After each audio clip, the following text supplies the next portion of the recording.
let's go ahead and get it rolling. I'm ready. Wait. Oh, we can stop it there. Ready. I'm ready. Everybody ready?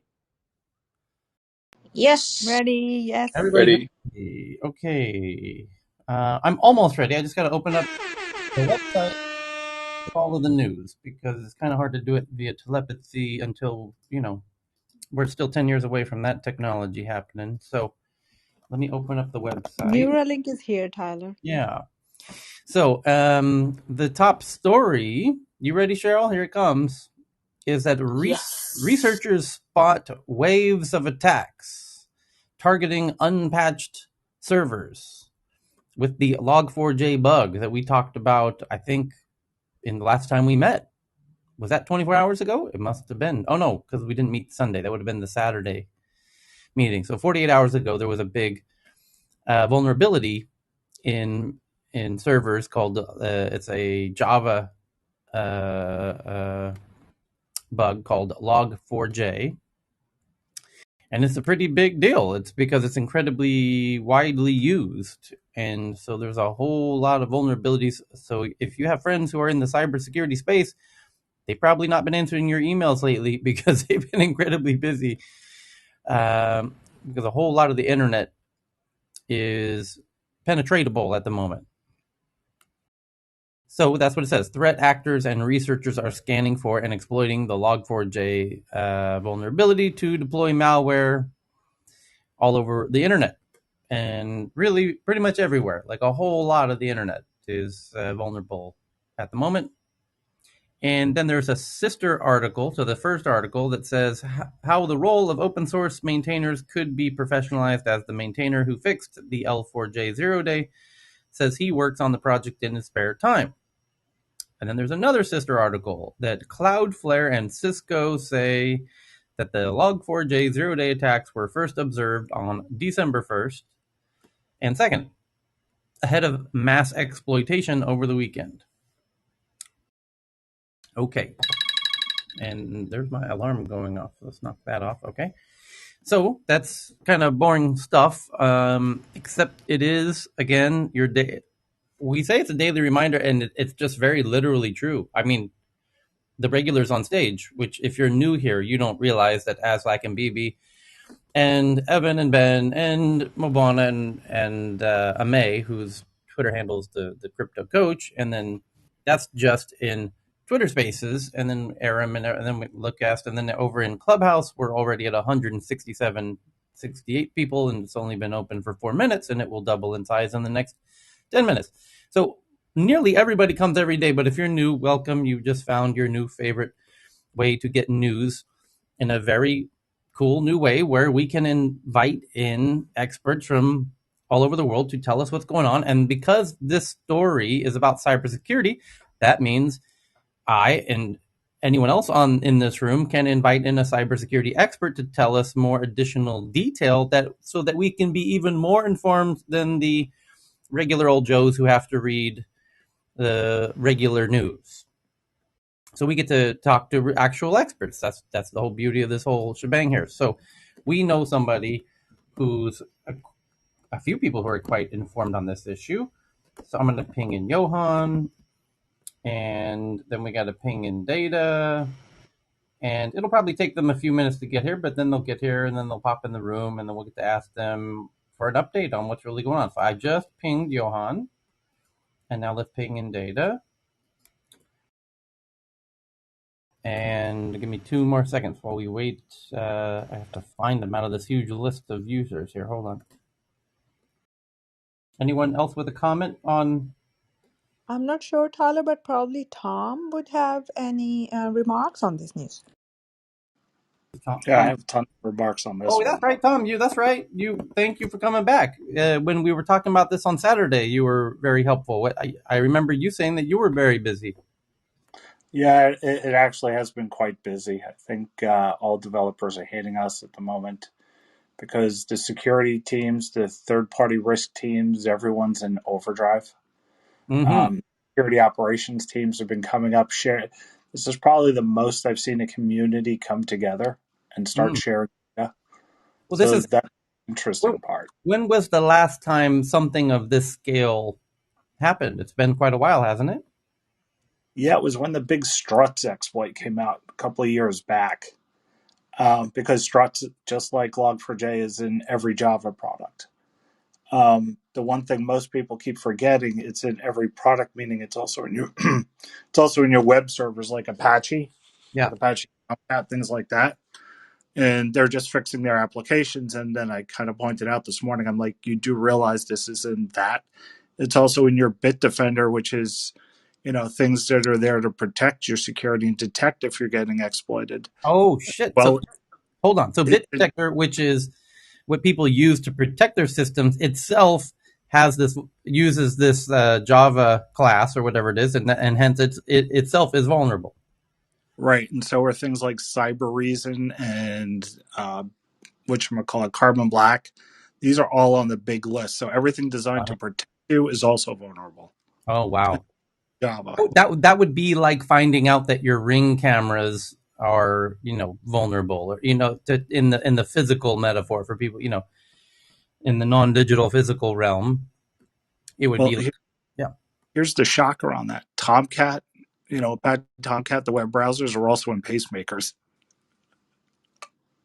So what do you imagine will be the fallout of this?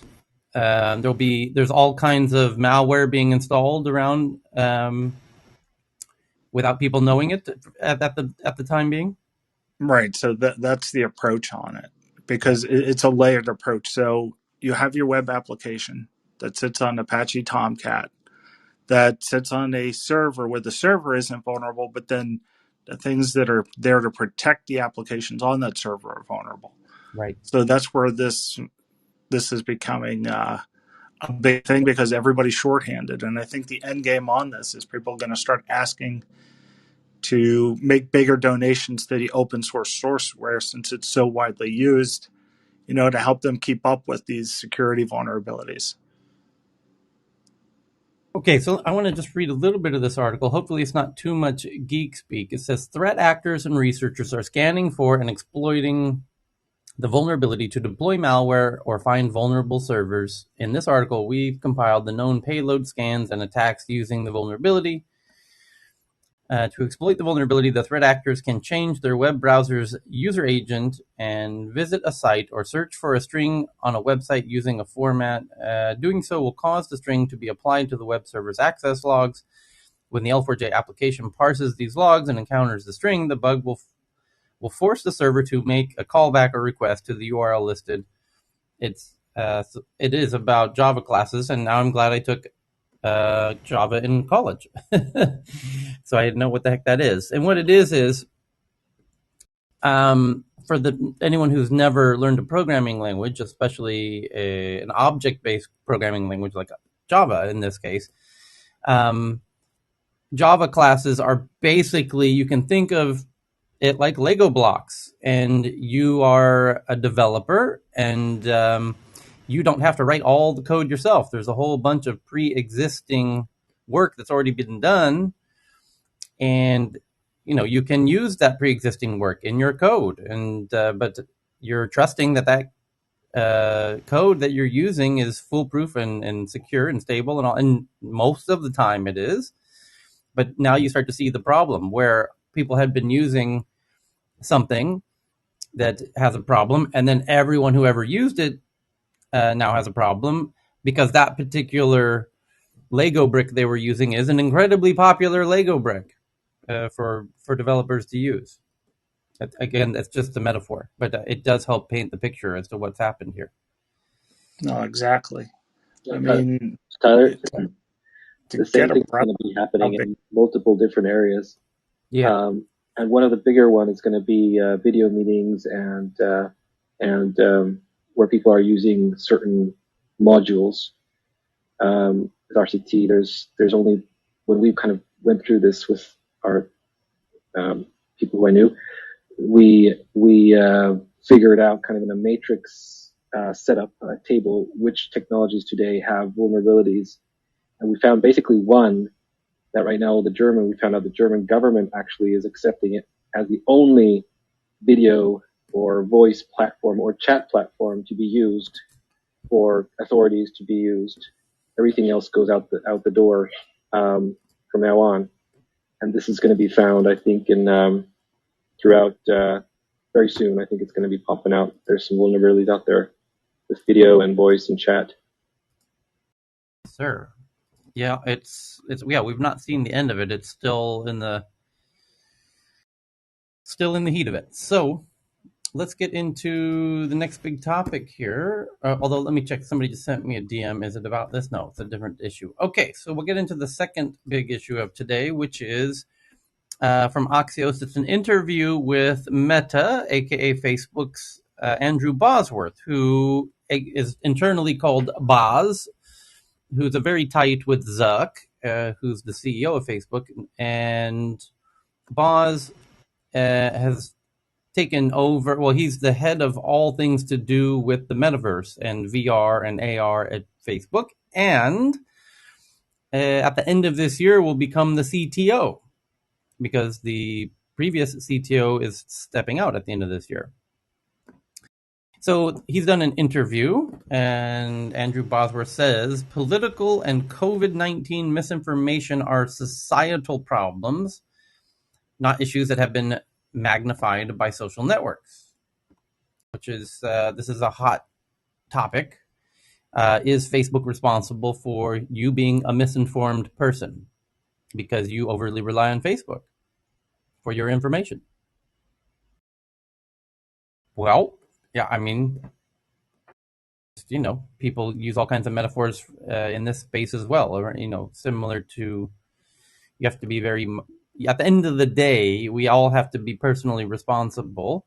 It's very unfortunate that people are getting a lot of their news from social media sites, and it's unfortunate not everyone can join us here in Tech News, where we go deep into the paint on these issues and have multiple people from multiple disciplines, from multiple geographies, all debating all kinds of issues.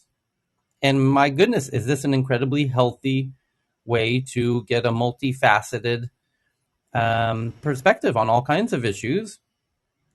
And especially you hear all the time, do you not, that you should diversify your actual diet. You should eat as many colorful fruits and vegetables as possible, and you should diversify your media diet and include as many alternative views to your own as possible. So can you imagine in 2021 having a stage full of people in America on the left and the right, but even better, people from outside of America who have European perspectives, and people in Asia who have Asian perspectives, of which there are many, and people on the continent of Africa who have African perspectives. And that's when you start getting a really rainbow cornucopia of perspectives on all these types of issues. And so this interview in Axios with Andrew Bosworth, where he insists that political and COVID-19 misinformation are societal problems rather than the issues that have been magnified by social networks.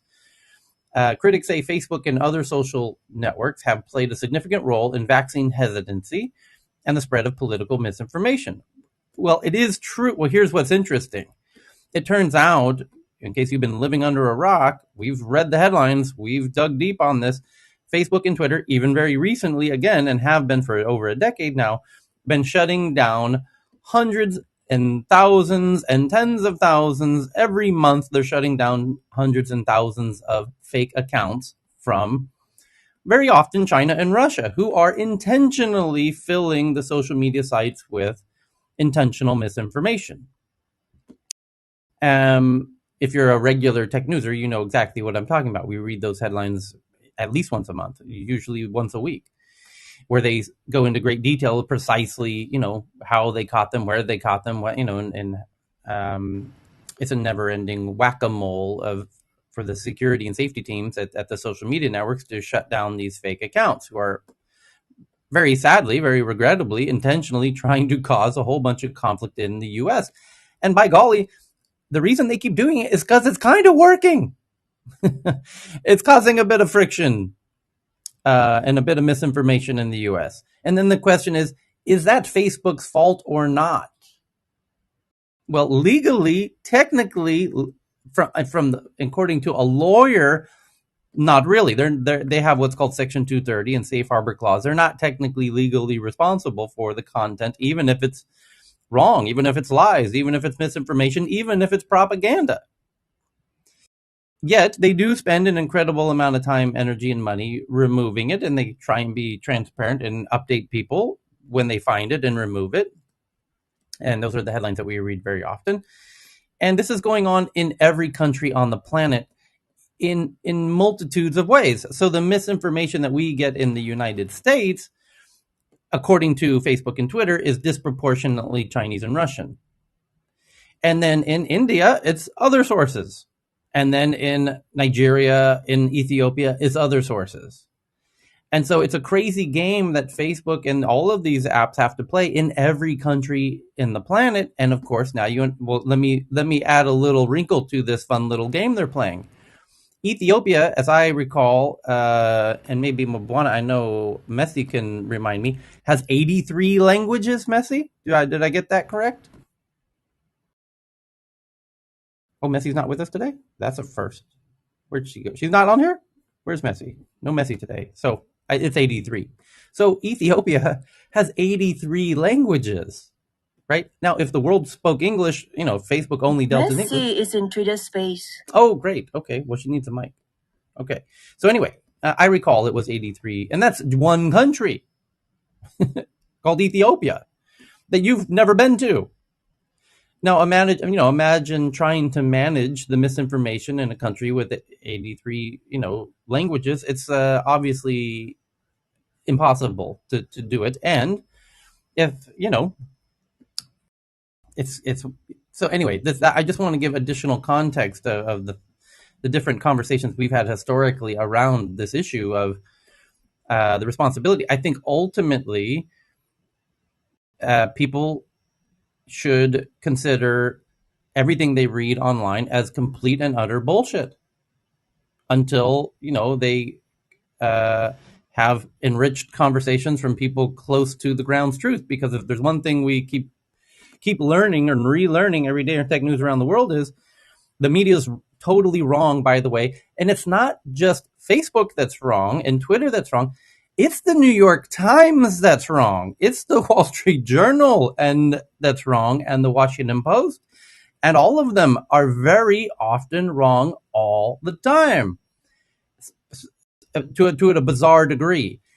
And those are the best of the, who are supposed to get it right, who have the most resources to get it right. And what we've noticed is when you talk to people on the ground, like Messi's in Ethiopia, and Ethiopia is going through a bit of a hot conflict at the moment.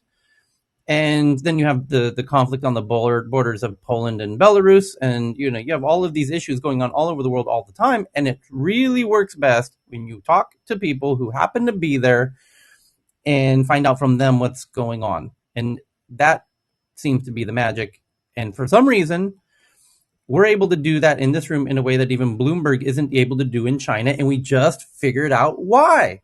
Because when China was cracking down on their education companies and their real estate companies and making all these new rules, we had friends in Beijing who told us what was going on. And then we would read the Bloomberg articles in fascination, in a bit of real honest surprise with their lack of understanding of what's going on in China. And this ain't your cousin's little blog. This is fucking Bloomberg. Why can't they get it right? This is really bizarre. When lots of people locally on the ground are telling us one thing consistently across China, and then you read Bloomberg and it's totally obviously not correct.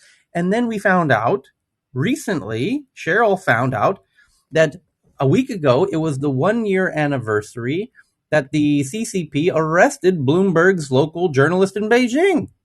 She's been sitting behind bars for a year. Well, no wonder and I feel like it's almost a comedy of errors where I kept saying, Bloomberg, don't you have, did I not say, Cheryl, and anyone with a mic, Evan and David and Aslak and BB will tell you, I said no less than 50 times, Bloomberg, don't you have somebody on the ground that you can talk to, for God's sake? And it turns out they did, except that person, what we just learned a week ago, has been sitting behind bars for the past year, is in prison, and they just had their 1-year anniversary in prison. And for that, I want to apologize to Bloomberg for raising that question every day for the past 6 months, because you do have somebody on the ground. They're just sitting in a prison cell, and I can empathize with that. And I actually do feel, like I owe Bloomberg an apology, and I certainly owe her.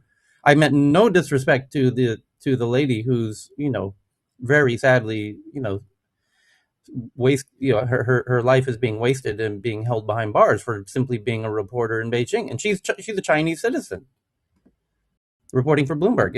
It's totally regrettable. Anyway, so back to this article about the misinformation, political misinformation, COVID misinformation. Asked whether vaccine hesitancy would be the same with or without social media, Bosworth defended Facebook's role in combating COVID, noting that the company ran one of the largest information campaigns in the world to spread authoritative information. He said that individuals make the choice whether to listen to that information or to rely on less reputable information spread by family and friends. That's their choice. They are allowed to do that. You have an issue with those people. You don't have an issue with Facebook. You can't put that on me. So what he's saying is people who decide not to get vaccinated, they came to that decision on their own. However they did, they probably didn't use Facebook exclusively to come to that decision. So you can't really pin vaccine hesitancy on Facebook. I guess you could try. I guess you could make a good argument for it. I wouldn't try to stop you from doing that. But I think he might have a point here too in saying that.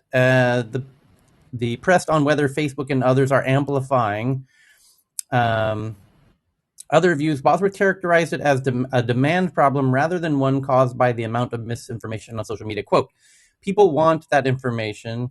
I don't believe that the answer is I will deny these people the information they seek and I will enforce my will upon them. At some point, the onus is and should be in any meaningful democracy on the individual. Well, I didn't know he would come to the same conclusion that I did and many of us on stage did, although not all of us on stage come to the same conclusion, because we do debate these issues very earnestly. And at the end of the day, I think it does come down to the individuals. But in fairness to the individuals, I think there's a lot of people who didn't, maybe still don't, know that Facebook and media generally in 2021 is unfortunately ripe with misinformation. So it requires, becoming an informed individual in 2021 requires a bit more hygiene and due diligence and intellectual honesty and curiosity and a willingness to get in and debate and hear views that you would normally be contrary to your own or your friends or your families. And God knows I've had my mind changed here many times, and that's why we still do this every day. So, and Well, I think we would have much less of a problem if if primary and secondary education actually taught critical reasoning skills that, in a way that everybody could apprehend. So that's where the fertile soil for this comes from.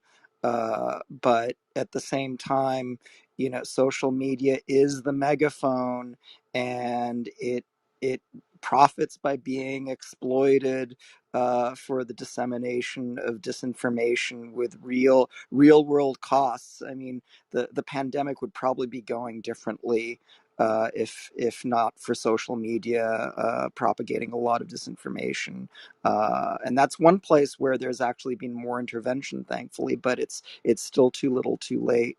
you know what Um, you Go ahead. Well, I would say social media can be identified as a tool or a vehicle, but what about the intentional misinformation campaign by certain people or groups or political ideologies that are complicating the situation and removing people's minds from critically analyzing or just accepting scientific facts that are proven in lieu of aligning with the political or personal preference or ideologies yeah, based on certain people's what should I say, manipulative tactics. yeah. Well, a couple of points here. Social media does allow people to intentionally silo themselves and surround themselves by people who are reaffirming their own beliefs, right? and this is where you could point to the anti-vax and especially the yoga anti-vaxxers, of which is an interesting contingent.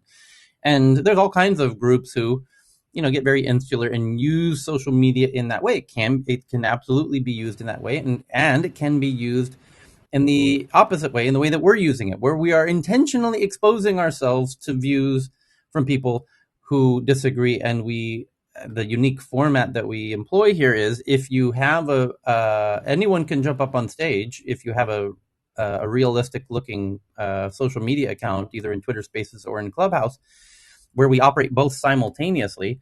And if you have, more than, a few followers and an actual photo and an actual bio, and you seem like a reasonable individual, then we want to hear what you have to say. If you have something to say, that's how this works. So, but not. I hope more people. To me, like many things, a lot of it comes down to expectation, and I think perhaps one thing that can be changed culturally is changing the expectation of what's truth. That just because you read it on a social media site doesn't make it truth. Just because you saw it on YouTube doesn't make it truth.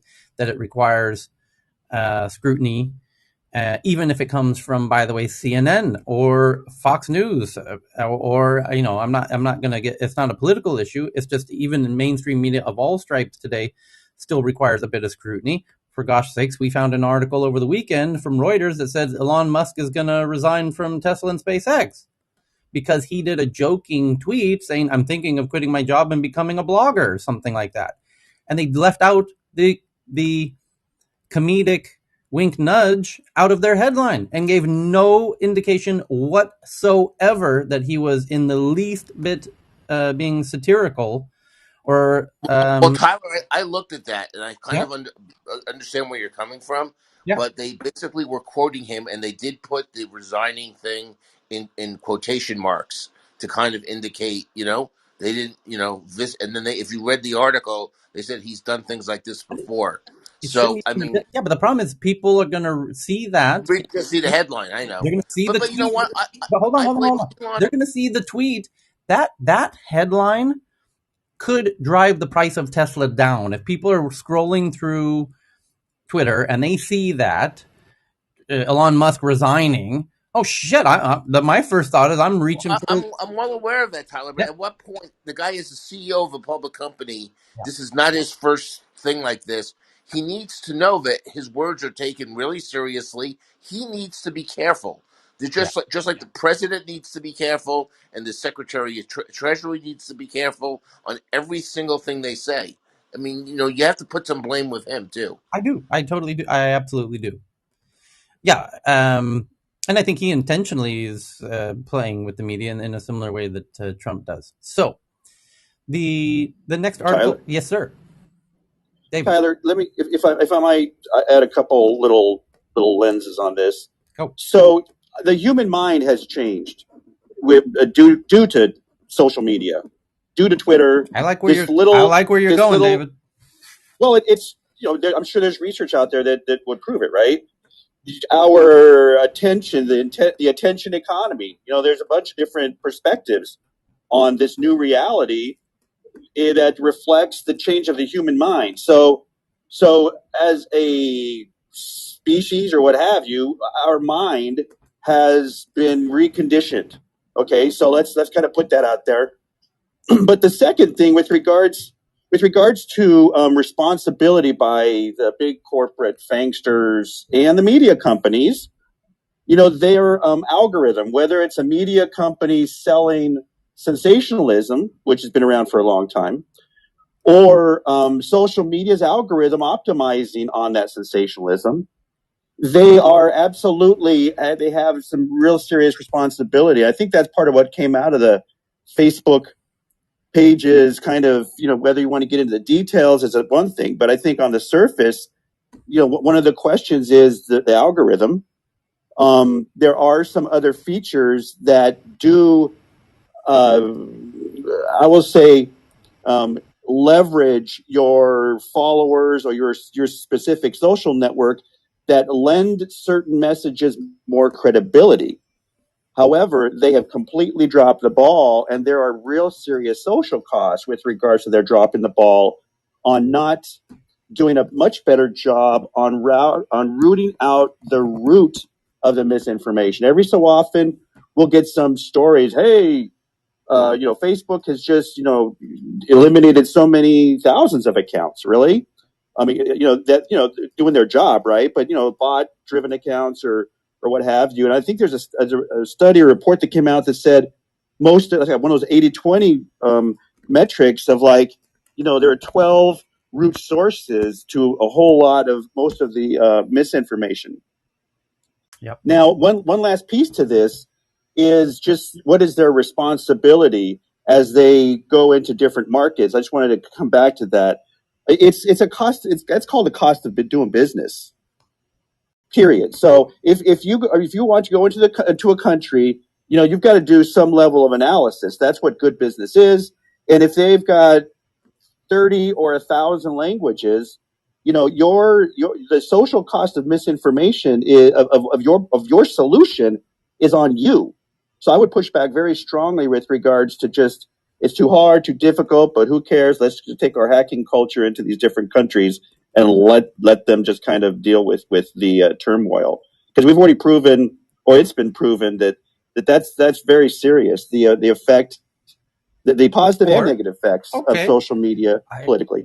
Thanks, Tyler. I co-sign that. Okay, but it just gave me an idea.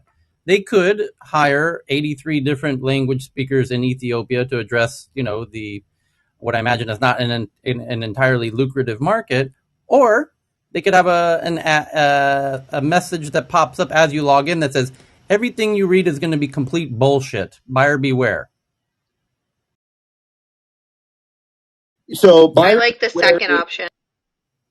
Well, so you've got to let the buyer beware, but you have to also do your job as well. Let's agree that we need personal responsibility, social responsibility, and given the state of our friggin' planet, sustainable responsibility. Let's start to cultivate that, right?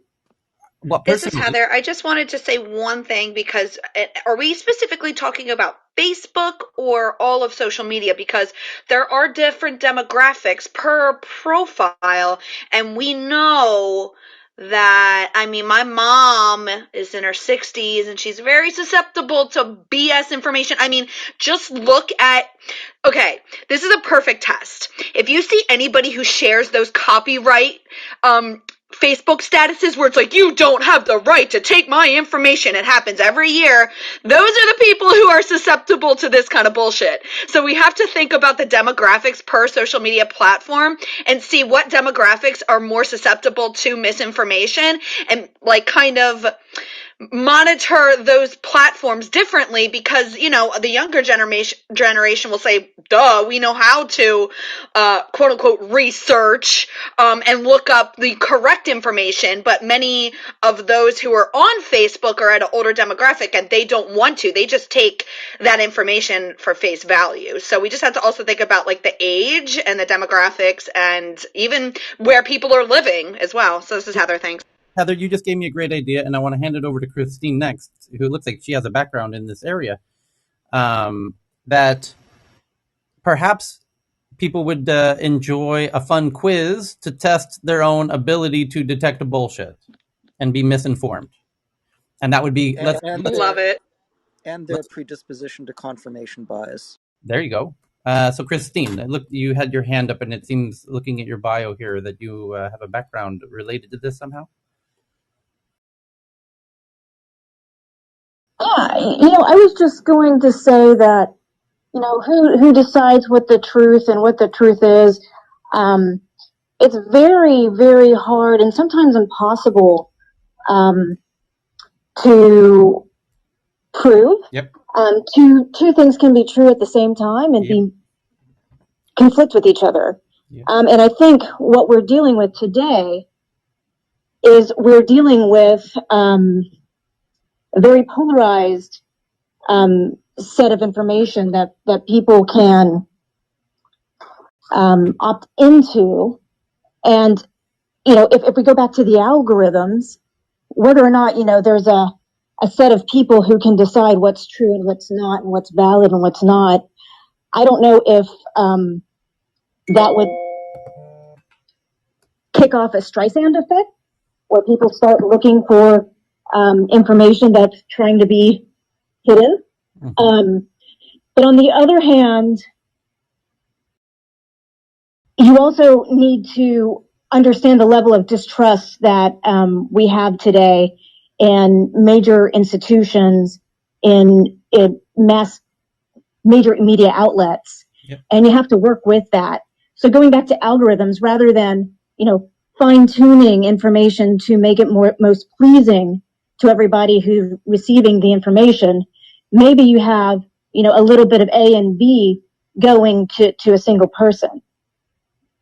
Yep. Can I respond to that? Go ahead, David. So how I about think I think the assault on quote unquote the elite was very successful. Okay, as a Stanford grad, it turns my stomach, and there was a giant rebuke of Navarro, of Dr. Wizard Navarro, a radiologist giving epidemiology advice to the president and all of that.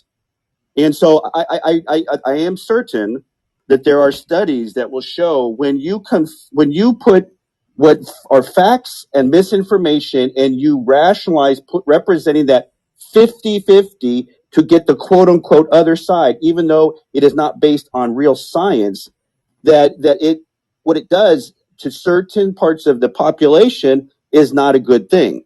And it empowers those who are misinformers. So before, if you roll back the clock a number of years, we would never consider the rationale of, hey, let's have everybody speak in the classroom because little Johnny with, his idea of how he wants to solve this pandemic is valuable to everybody to have a discussion around. Okay. And then Johnny's information starts to get embraced by, Sally and all these other people in the classroom. So I when you give air to blatant misinformation, whether it comes from your cousin or from the root source with the malintent, there's something just wrong with that kind of, there's something that there's going to be implications to that, and that's kind of the hot mess that we're in right now. So I mean, scientific truth is truth. And one last piece to this is, as somebody who's been in tech for it'll be 40 years and another few years, the rise of Google and how the Google algorithm has hijacked our discovery path for knowledge is part of the problem too. So I agree that there's the social algorithm piece, but Google's algorithm, how many people go 3 pages deep on Google searches? Okay, I do. exactly. No one's raising their hand. I do. Google, that's a very small number of people. The point is, there is an interest by them, I would think, to help preserve our culture of facts to do a little better job as well. I'm David. I'm on the Twitter side, and I'm done speaking. Thank you, David. Quick I correction. wanted to. Quick correction. Lady first, It's Ellie. Scott Atlas. Ellie, hang on. There was a lady trying to jump in, and we'll go to you. Go ahead. Elle, was that you? That's Aram here in Aram? It Clubhouse. was L, but go ahead, Aaron. Go ahead. Thank you. I would like to propose, just like how we pass laws, we employ people who are expert, take their advice, and then formulate what is right or truth for that specific field. I'm never going to ask a lawyer for an advice about my heart condition. Same way, we can employ or kind of gather all these experts and develop certain policies and rules against what is right, what is correct, what is wrong in terms of especially health related, law related, or other implications of social media. There, the choice is there. Plus, disregarding or completely not allowing people who are not experts to kind of comment on especially sensitive issues. Okay, let's go Elle and then Ellie. Yeah. Just real fast, just to reinforce what Tyler was saying is wrong with Dave. There's a good, healthy portion of the population that just wants to be right. I even see it here. Like, there's so many people on this platform that just talk to be right versus talking to have a conversation. And to actually hear the other side and to be open-minded. So it's not just that there's an issue with critical and strategic thinking, which I really am a firm believer you should be learning at home because that was reinforced in my house. But you also, we need to understand that so many people talk just to be right. They use the conversation as if it's like a win or lose. Ooh, So you just that's where we have to deal with this. you just brought up a huge, great point, which is some people are using social media to gather information. Some people are using Facebook as a tool to vent, and I'll be the first to admit I've done that. I've come into the room hot on the mic, and in a very it's a multi-purpose tool, this social media, and so um, I think maybe calling people out in that behavior. You bring up a great point, Ellie. You wanted to jump in. Yeah, it was a quick correction. It was actually Scott Atlas was the radiologist from Stanford that Ah, Trump liked to get advice from because Scott Atlas was telling him what he wanted to hear rather than the reality. This is somebody with no background at all in epidemiology or infectious disease, and I actually helped get him kicked off of Twitter because of the disinformation he was spreading. how can you say a Pause. little bit about how that process went? Like you just sending every time he would So tweet something, you would send in a notification or something. So I quote tweeted him and said, everybody, and this was actually on a non on an anonymous account. Quote tweeted him and said, everybody should report this disinformation, and I followed it up with real information, so that people could compare, and lots of people did, and he was suspended, and then he deleted his account. Hmm. Okay. So the next topic is from Bloomberg. They say after a deadly warehouse collapse in Illinois, Amazon staff are now saying that the Amazon policy, which bans smartphones at work, denies access to emergency alerts and a way to contact emergency responders.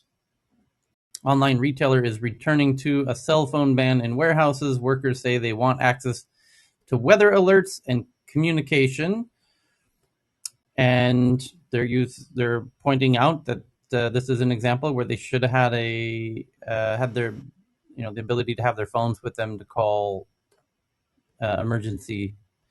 Amazon warehouse collapse on Friday night killed at least 6 people, has amplified concerns among its blue-collar workforce about the return of the internet retailer's mobile phone ban in work areas. The warehouse in Edwardsville, Illinois, near St. Louis, was reduced to rubble when a string of tornadoes ripped through 6 states, leaving a trail of destruction that stretched more than 200 miles. Emergency responders expect recovery efforts to continue into next week. Amazon had for years prohibited workers from carrying their phones on warehouse floors, requiring them to leave them in vehicles or employee lockers before passing through security checks that included metal detectors. The company backed off during the pandemic, but has been gradually reintroducing it at facilities around the country. 5 Amazon employees, including 2 who work across the street from the building that collapsed, said they want access to information such as updates on potentially deadly weather events through their smartphones without interference from Amazon. The phones can also help them communicate with emergency responders or loved ones if they are trapped, they said. After these deaths, there's no way in hell I'm relying on Amazon to keep me safe, said one worker from a neighboring Amazon facility in Illinois. Well, Illinois is a little far from St. Louis. Yeah, no, I mean, This is St. Louis is in the Illinois. next state over. Yeah. If they institute the no cell phone policy, I am resigning. But, okay, well, there you go, as you should. Um, Another worker from an Amazon warehouse in Indiana, that's where I thought they were calling from, said she is using up her paid time off whether the company decides to remain open despite warnings of extreme weather events.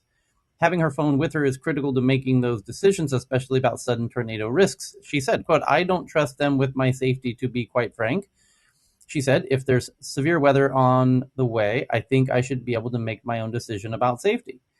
Amazon declined to address the concerns raised by workers about its mobile phone policy, saying its focus now is, quote, on assisting the brave first responders on the scene and supporting our affected employees and partners in the area.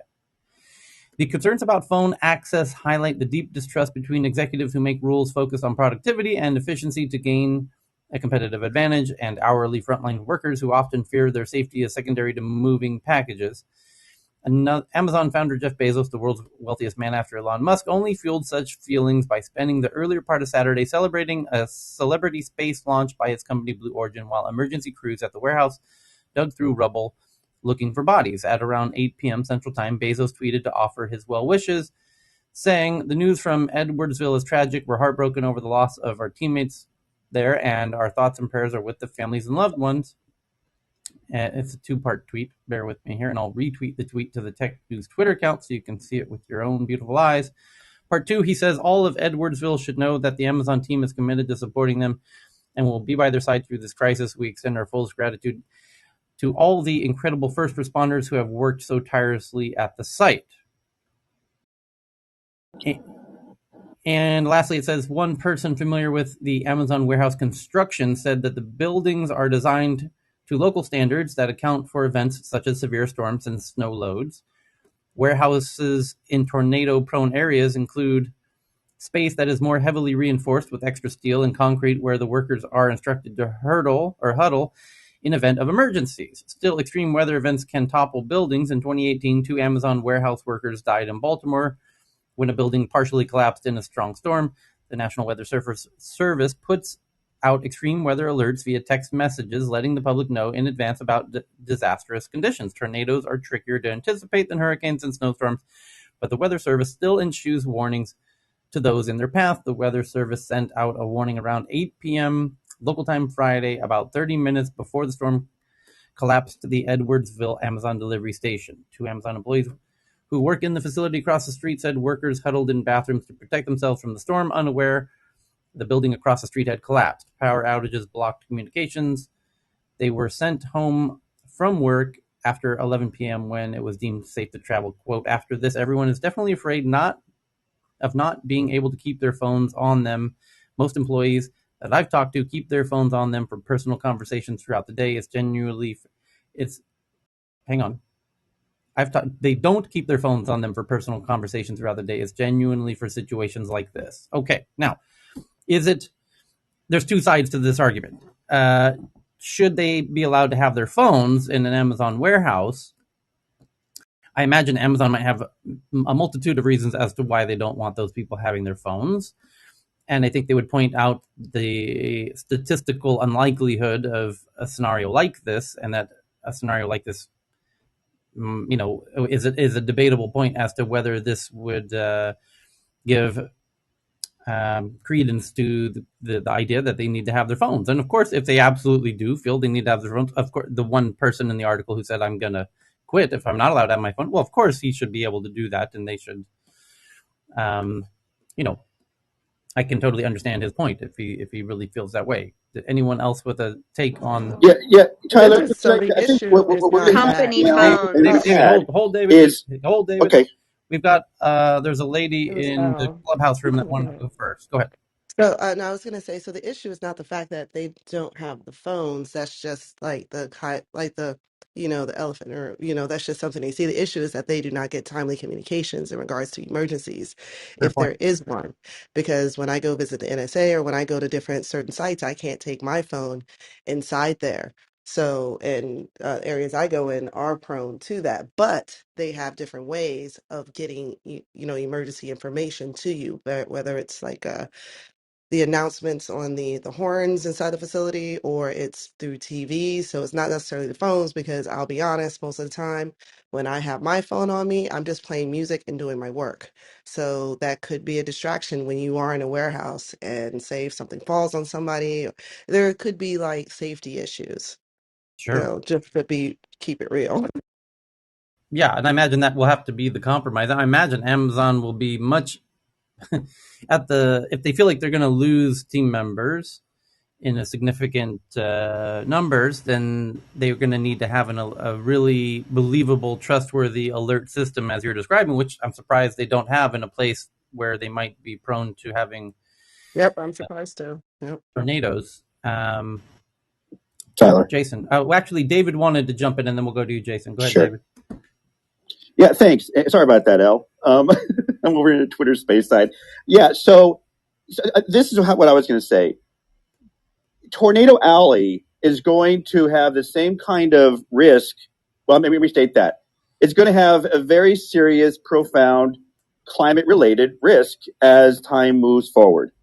So, I mean, this is more of a almost a story about just the rising climate risk, and also a media story where they're taking the celebrities, CEOs, and throwing that in there, and they're taking the employees thing and throwing that in there. But to really, the heart of the story is that Tornado Alley, to make it a safer place, is going to need public address systems in these types of warehouses. And so, I mean, that's the kind of challenge when people start to get distracted from the urgency of the climate, when the media message starts to get befuddled with all these other kind of, oh, it's a Bezos or Elon Musk, issue. This is scary reality starting to occur. This really should have been, hey, y'all remember some of these scary hurricanes? Well, Tornado Alley, you better start to get prepared. I'm David. I'm done Well, speaking. Thanks.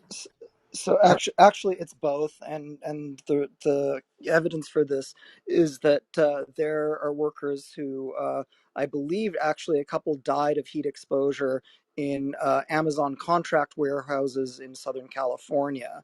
And there was also a piece done by ProPublica on their program Reveal about an Amazon worker who was killed while repairing or servicing a crane in an Amazon warehouse, and they also went into how Amazon avoid paying even a $25,000 fine for all of their violations that led to that.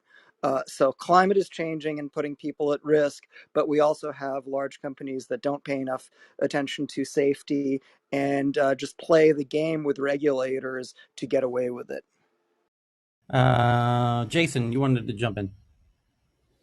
Yeah, I live here where this event took place, and I'll tell you I understand we live in a day and age where people want to have access to their phone for any type of emergencies. And what's really interesting is that this area, every month on Tuesdays, if you ever come, you can enjoy this beautiful sound. It happens at 9 a.m.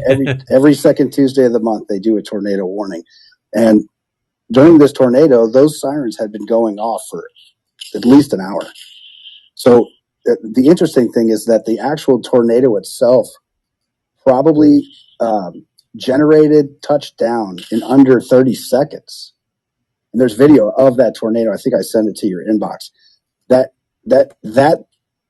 tornado was created literally less than a mile and a half from where that building was in the air and landed there at the Amazon warehouse. So they would have known that tornadoes were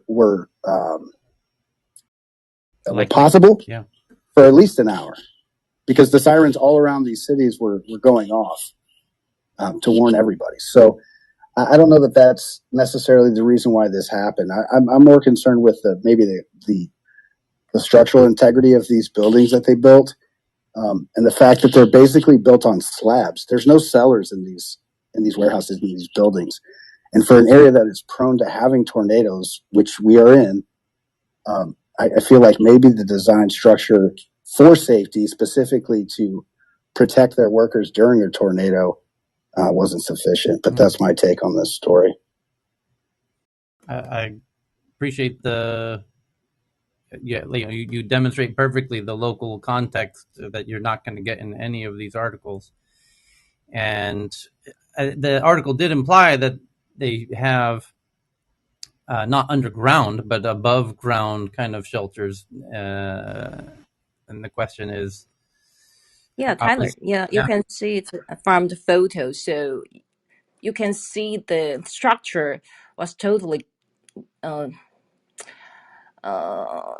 destroyed. So because I'm from Taiwan, so we have the earthquake, we have typhoons here. So that's why we have very, very strict regulations or architecture. So from my perspective, I'm an architect, so I don't see any places in this photo that can be act as the shelter. So I just agree with what uh, Jason said, that the structure problem is much, much more serious than the phone problem, because even you can get the notification, just like if we have earthquake, but it comes so quick that even you get a notification, if you don't have a strong structure or any places or shelter, in advance, actually you don't have time to find that place and avoid this kind of structure. Yeah, thank you. I'm Bibi. Hey, Tyler. This reminds me of the story from Bangladesh, where people were trapped in a warehouse. I think it was on fire, and they ended up all dying. And everyone thought, wow, surely we can do better than that, kind of looking down at the folks in Bangladesh, and then we have this happen here. It's definitely a tragedy, a PR nightmare for Amazon, but it's also a nightmare for those who have kind of incurred losses and lost their lives. So I think it's an important story. I think regulation, sometimes when companies want to cut corners, government regulation is the only way to address that. So I'm curious if anything along those lines will change going forward. Okay, there was somebody. Wait, can I ask, is this a standard tornado? Hold on, David. Hold on, David. Go ahead. Hey, Tyler, is it my understanding was this is a non-standard tornado with like 200 to 300 mile an hour winds. And I don't know for sure, but I'm just wondering if this was like a really, super tornado, or if this was something that they really should have been more prepared for. Would know. Jason? Yeah, this one was an F3, so it wasn't. Everybody seems to think that this was one giant tornado that ripped over the entire country. These were not all the same tornado. But the one that hit here was an F3 tornado. Out of what? How high do they go? What is? Can you translate F3 for? Yeah, I'm in Twitter, so I don't know how to do the map, but I had the context so I could put it up. Okay, let's see here. F3. So it's called the Fujita Scale is the scale by which these things are measured. Obviously, that's a Japanese word. Maybe the Japanese were the first to pioneer this. So the Fujita Scale, or the Fujita Pearson Scale, is a scale for rating tornado intensity. And it starts with F0, which is less than 73 miles per hour. Then F1 is 73 to 112 miles per hour. F2 is up to 157. F3 is up to 206 miles per hour. F4 is 260. F5 is 318. So there you go. So it was, did you say F2 or F3? It was an F3. So one of the things I do want to say, though, about the St. Louis community is that the city of St. Louis is less than a 20-minute drive. It's 15 minutes from this area to St. Louis. To downtown St. Louis. Now, if it's a giant city. So the folks in this area don't live in Chicago, this part of Illinois. This is not anywhere near Chicago. Some people say this is South Chicago, but it's also East St. Louis. So that's where this is if you haven't looked at a map. But one of the things that I want to point out that is really tremendous is that 15 cities deployed their emergency services to help at this scene. Wow. Because there are a lot of warehouses in this area. So Worldwide Technologies is a bigger warehousing system that's right next door. And a lot of people don't even know what Worldwide Technologies does, but it's right next door. This could have very well destroyed that building. And you would have heard that there was a tornado and a warehouse got hit, but it wouldn't be as big of a story if it wasn't Amazon. But really the emergency response to this, I live less than a mile from where this took place, and you could hear every single ambulance, fire truck, and service professional racing out there. And if you saw what I saw that night, was an incredible response to what they thought was going to be a mass casualty event. 30 ambulances within 15 minutes lined up to help as soon as it was deemed safe for these groups to go in there to respond to this. And everybody in this local area really did a fantastic job of responding to this event. And it was tragic. There were 6 people that did lose their life, but there could have been more. And I just want to say that part's not being talked about. And I just want to give those, emergency service workers and police officers and fire departments, they did a tremendous job responding to this. Good to hear that. So the next, did someone have a comment? I have the next. Yeah, could I shortly to BB? I'm very grateful what BB said, because in regions where you regularly have these catastrophes, they are much more prepared. And indeed, I'm a bit sick and tired of this after catastrophe talk, which is always not always, but so often so understandably emotional, but not really rational to how to think about to improve things like the alert system. Yeah, the aspect of the protection is one thing, and the aspect of the structures, the construction of buildings, is another thing. And part of it, as someone already said, of course, is the regulation stuff. And there are indeed many possibilities to make a building much more safe. Of course, it does cost something, but the problem is that typically it's just rebuilt like before. And this is what I'm very sick of. Like also when California is burning for year, I watched this here from Germany, then it's always the same. It looks like they are just building the same stuff again with their trees, which are burning then again close to the building. And I only can shake my head that there's no learning curve in this on a collective and municipal basis, political basis, because we will have much more events like this in the future, and a lot of lives can be saved, and also the structures can be saved, because most structures, now I'm finishing, sorry, most structures just are built not for catastrophes because it's much cheaper, and they think that in the construction as an architect, you have the premise that there is not many forces involved, but only the gravity, which holds it all together. Yeah, if the gravity is no longer the dominant force, but there's strong winds, then with open gates, for instance, the whole construction, like this warehouse of Amazon, is literally falling to pieces, yeah, and people are buried then. And you could, with having systems like BB, said in a way that there are possibilities. You can have anchors, kind of, that you have still in the direction like the gravity to hold things more on the ground with all kind of measurements like closing the gates and have, of course, just more stronger construction skeletons. So there is a possibility, and I hope that someday people start to not rebuild again always the same stuff, and architects demand more of what's called now climate adaptation measurements. We have to adapt this to extreme weather, and architects, politicians, everyone should adapt to this, else we have a lot of lives lost in the future, and of course a lot of money lost too. Thank you. This was really Well, Can I jump in on the California side? Yes, there can be much better building, but here I don't know about the Amazon warehouse and how it was built, but you can't build everything top notch perfect to withstand any climate issue. So I'm not going to speak to that one. It's likely that it was a cheap build. In California, being in the area that's hit by these fires, we do not rebuild exactly like they were before. And no, we don't want to clear every tree because then we would have a kind of an ugly landscape.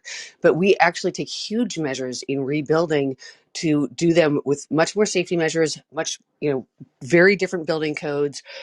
Clearance around the houses is required, and we're on high alert around this stuff. So it's not like we're just rebuilding and waiting for another fire to come along.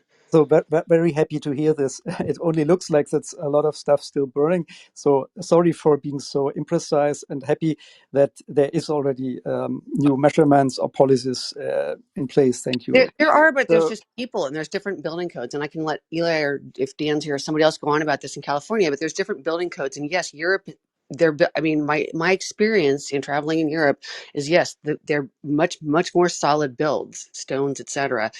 California and these places, we do build things that fall apart, but it's also a choice. It's not that we're building everything to withstand hundreds and hundreds of years, and people understand that. But there are also a lot of measures put in place. Okay. If I can And make the that too, the the it was problem. I'm in New Orleans, and I went through Hurricane Katrina, and over 1,500 people died in Hurricane Katrina. New codes were put in place after Hurricane Katrina, and I also went through Hurricane Ida 3 months ago, which was actually worse from a wind damage and broader area than Hurricane Katrina, did more wind damage and affected more structures. However, fewer than 50 people were killed in Hurricane Ida.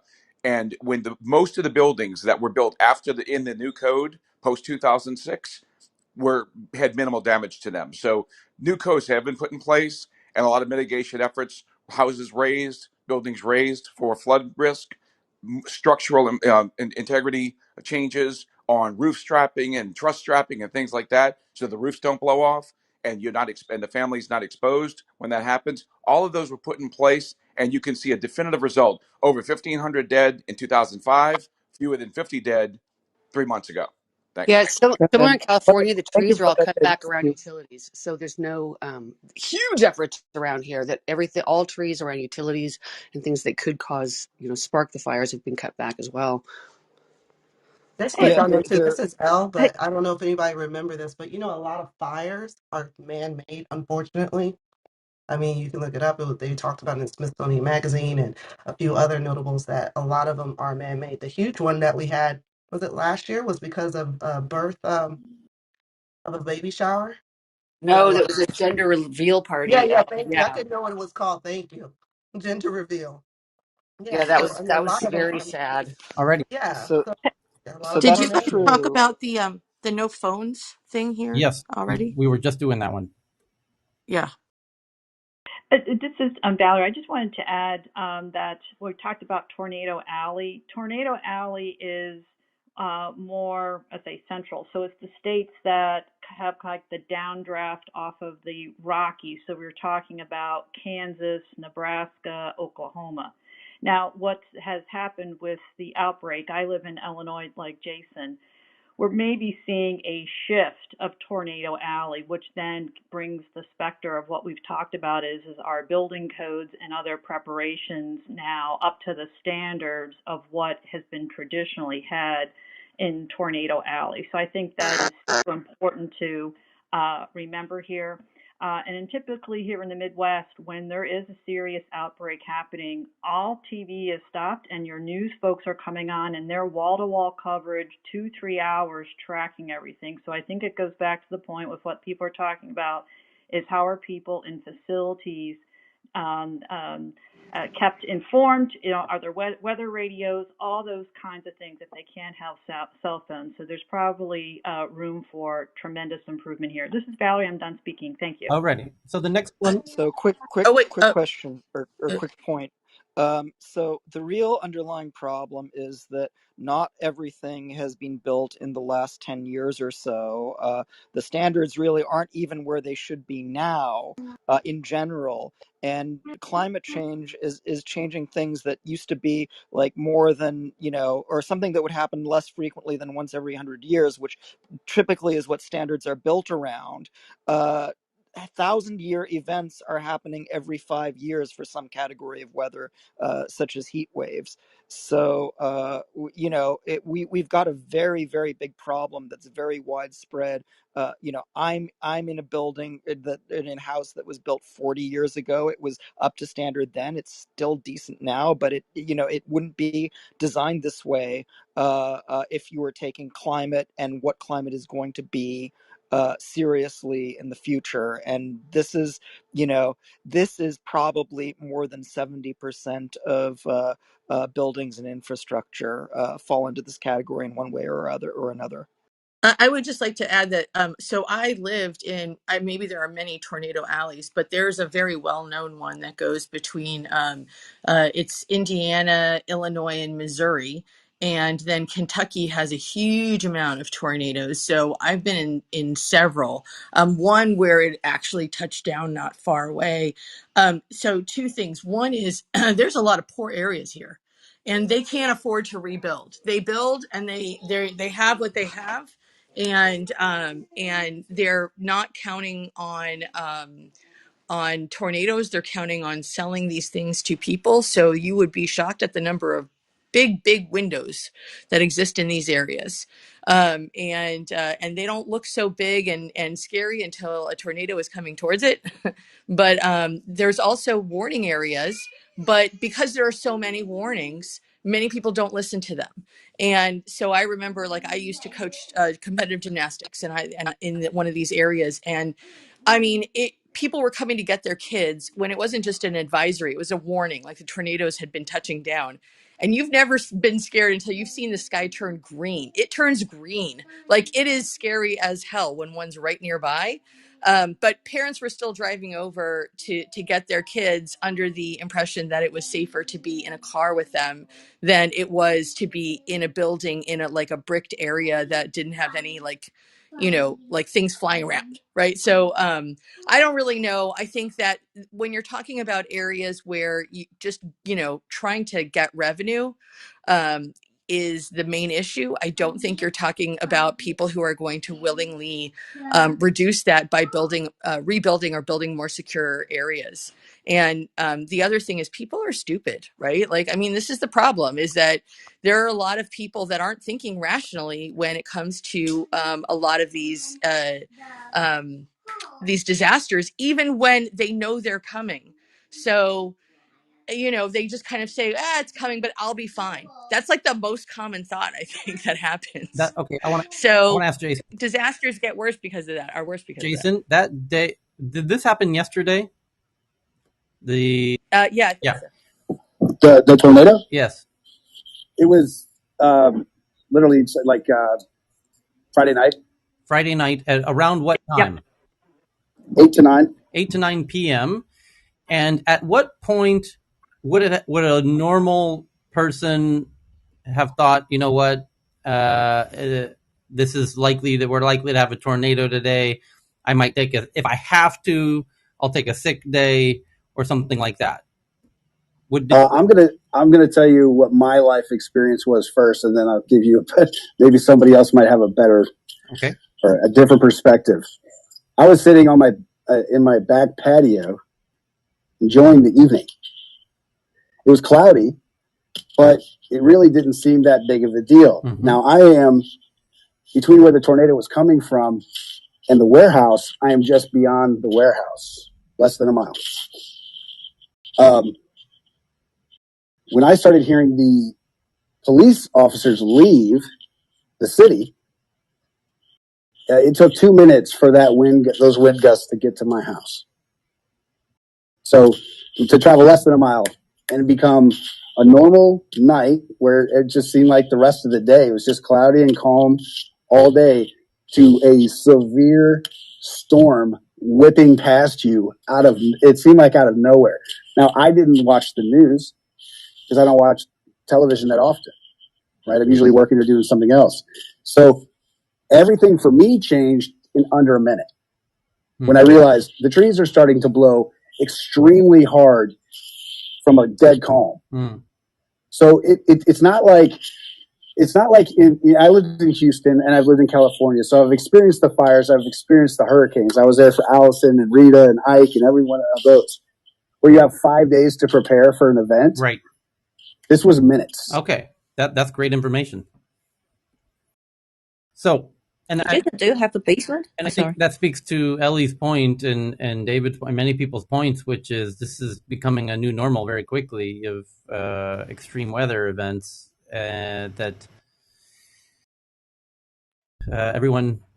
And I think the lesson from this, and that somebody said in the article, I think the money quote in that article was that they don't trust Amazon, and I don't think it's reflective of Amazon. I think it's as in somewhat extreme scenarios, people have to take matters into their own hands, and I don't me personally, I don't trust my life to anybody under any circumstance. So, and I've just always been that way. But I think we're going into as extreme climate events are happening on a more regular basis. I think we're inevitably as humanity going to have to make that kind of a shift. So I want to get into the next article. Tyler, can I say one more thing about this real quick? Because one of the things that wasn't touched on was the fact that they weren't sure how many people were missing or could have been hurt or involved in this incident. And I think I have a pretty good understanding of why. And this is where I just want to bring a point to the fact that we have all of this wonderful tech, right? We have all this amazing tech that we're cheering for and we're clapping for, and it's going to save the world. This is something that I wanted to point out because I didn't see it anywhere. They were having a difficult time at Amazon finding out how many people were missing. And here's the reason why. All of the working in and out of that building, all of the employees have a time limit that they can come to work and clock in and check in. They all have badges. They get scanned into the building. That's how they know how many people are in that building. So when this was being broadcast across the news, they said at least 100 people were in this building. We don't know, who's been affected, how many people are there. Here's why they had such confusion. In an emergency situation like this, those people didn't follow the protocol and badged themselves out of the building. They used the emergency exits and exited the building. So they knew that 100 people clocked in and came into that building, but they didn't know how many were remaining in the building because nobody in the exit strategy that they had was going through the protocol of badging themselves out, because in an emergency, you don't have to. You just exit. And that's what people were doing. Okay. So for hours, they didn't know how many people were actually still inside that building and who was trapped. Because they were presumably they're go ahead, Ellie. Presumably their phones were also locked up in the locker in the rubble. And Jason, do you have an estimate of how many people should be in that building on a normal day? At night, there's typically about 100 people in that building. Okay. Running that facility. Right now, there could be anywhere between 150 to 300 people between that building and the other Amazon building that's across the way. There's truck drivers that go between each one of them. Okay. So the next story happens to be the same one that Evan and Gareth both shared in the past 10 minutes.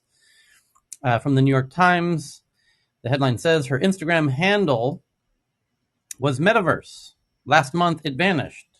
5 days after Facebook changed its name to Meta, an Australian artist found herself blocked with seemingly no recourse from an account documenting nearly a decade of her life and work.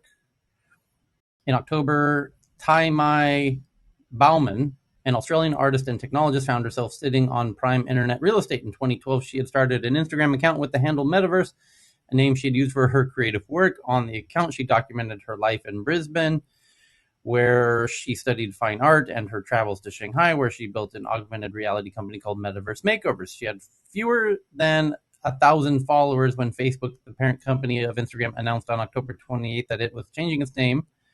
Henceforth, Facebook was known as Meta, a reflection of its focus on the metaverse, a virtual world it sees as the future of the internet. In the days before, as the word leaked out, Miss Bauman began receiving messages from strangers offering to buy her Instagram handle. Quote, "You are a millionaire," one person wrote on her account. Another warned, "Facebook isn't going to buy it, they're going to take it." On November 2nd, that's exactly what happened. Early that morning, when she tried to log into Instagram, she found that the account had been disabled, and a message on the screen read, "Your account has been blocked for pretending to be someone else." Whom, she wondered, was she now supposedly impersonating after 9 years? She tried to verify her identity with Instagram, but weeks passed with no response. And she talked to an intellectual property lawyer, but could afford only a review of Instagram's terms of service. "This account is a decade of my life." Well, hang on, New York Times, that you just jumped over the most important point of this entire article. What did the intellectual property lawyer tell her about the review of Instagram's terms of service? You left it hanging there. This is critically important information. They just continue on with the story. Yeah, Tyler, no shit on that, right? So here's the deal. If she has rights, it's a platform, right? So just now it's going to come down to intellectual property law because she doesn't own her handle on Instagram or whatever. Instagram owns it. So she's going to have to claim that she has intellectual property rights in it separately. Yeah, Alexander, you can jump in, but it's so she's going to have to show via intellectual property that she has that trademark and that it's hers for that use and outside of that, and it depends on what the terms of use are going to come in. uh Facebook's going to say they did trademark it, although she was a prior use case. So it's going to come down to intellectual property law, and any lawyer that's worth their salt would do this at no fee because they're going to become famous if she has an actual case, right? It jumps to the next paragraph. It says, "This account, quote, this account is a decade of my life work, and I didn't want my contribution to the metaverse to be wiped out from the internet." She said, quote, "That happens to women in tech, to women of color in tech all the time," added Miss Bauman, who has Vietnamese heritage. Well, by the way, they're not going to delete your account. They're going to give you a different handle. This is a little presumptive to assume they're going to delete your account. But her handle is Metaverse, though? Metaverse, yeah. But that's not Meta. So how is that even a trademark issue? That seems to be like an easy shut case.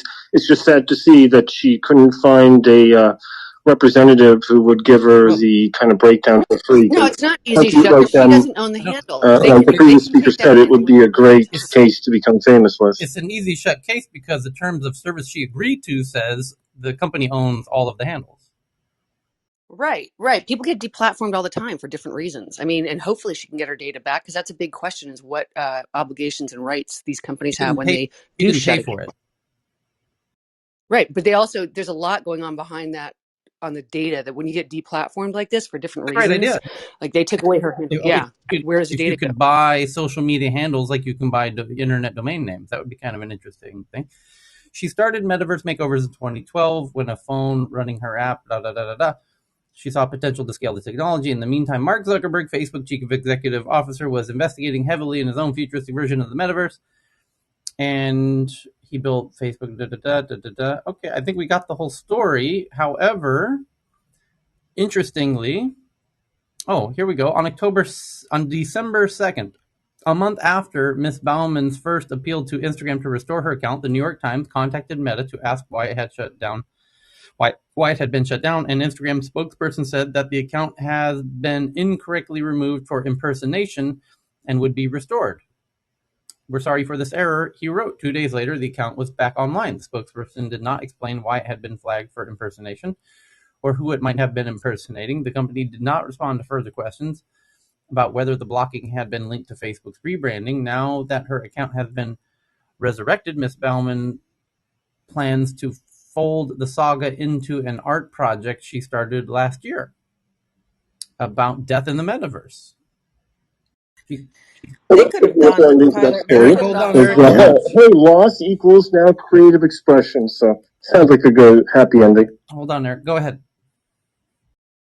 I was just going to say, they can afford to have done something that would have actually done better for them as far as their marketing goes. They would have actually, they could have offered her something. They could have actually made a big joke out of it, kind of made fun of with it or of it, and created something as a company. They could have actually made themselves look cool again, be part of the people, from the people, of the people, for the people, right? They could have just paid her something and made a big thing out of it, and she would have walked away happy. People would have, put Facebook under another light again, and just they could have handled this 1,000 different ways, and they didn't. And okay, so maybe as soon as she went public, they went ahead and paid attention. Had she not done that, most likely they wouldn't have given a shit. And all her stuff that she had, and whether or not she's going to have to fight for it to get back all her backlogs and all the information she'd shared for the last 10 years. It's Facebook.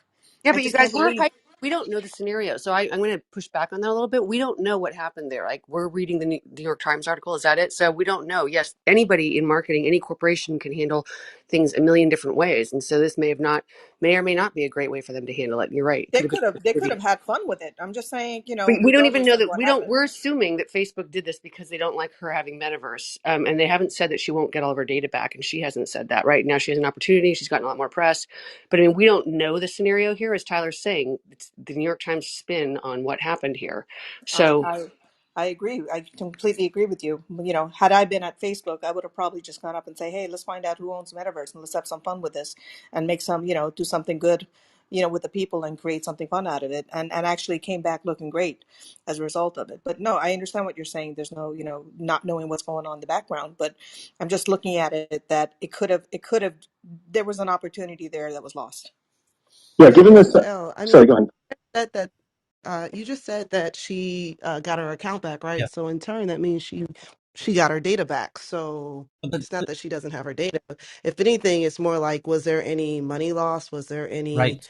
financial Yeah, damage after that being great taken? point. Yeah, Yeah, but this is another case. You don't own your handle there. The platforms do. So people, this is just a high profile case of this, but people are deplatformed and think you don't have rights to this. Like, But you read the can't terms of you service. can't, for example, start a Ferrari group on Facebook and then argue with Ferrari and not give it back to them. They will just take it from you with the lawyers that they have, which is actually what But it's happened not even with just it's Ferrari. So that. It's also if I you think say things they don't trademark like actually or someone supersedes bans you. the terms of some of these platforms. but that will only put work to, at the end of the day, the platform itself will be the judge, jury, and executioner in deciding who gets which handles. Your having applied for a trademark will help them in their decision, but it ultimately is their decision. Yeah, Correct. so And it I can would be refer to the for Ferrari case trademark or because there was a lot anything of else. details there. People, this is the whole issue with the creator economy is that people don't understand that this can be whipped out from under you at any time.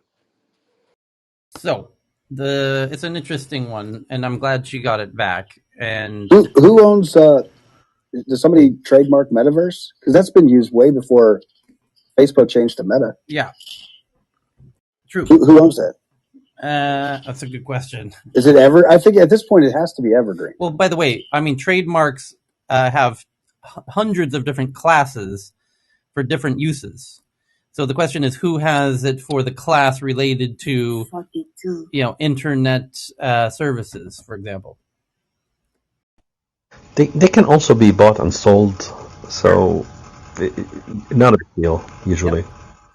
They can also be written. And there Like is a like point. with the iPhone Yeah, I have. There is a point at iPhone from which Linksys. there is a point at which your your choice of a handle is kind of part of how you are marketing yourself. Creativity goes into that. If you're an artist, it's all about creativity, and the same is true for other fields as well.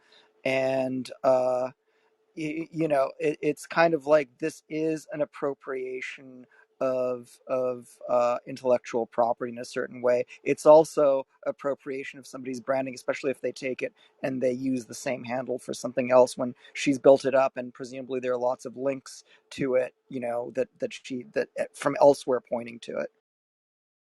Yeah, but I most definitely am in agreement. This is out of what Jennifer's saying. Like, that's a problem. People do not read those TCs on the website. So when you start sharing your information, when you start sharing your art or doing whatever on these platforms, you truly do not own what's there. You don't own your handle. You don't own that part. It's literally like for instance, like I play video games. I make a character on Destiny that has become popular. I try to NFT it. I can't NFT it because I don't really own that character. The company did. Bungie does. So I mean, you gotta people. I mean, it's sad, but it is what it is. If anything, she can only go after maybe time or money lost. She has to prove that she lost clientele over it. Maybe that's about it.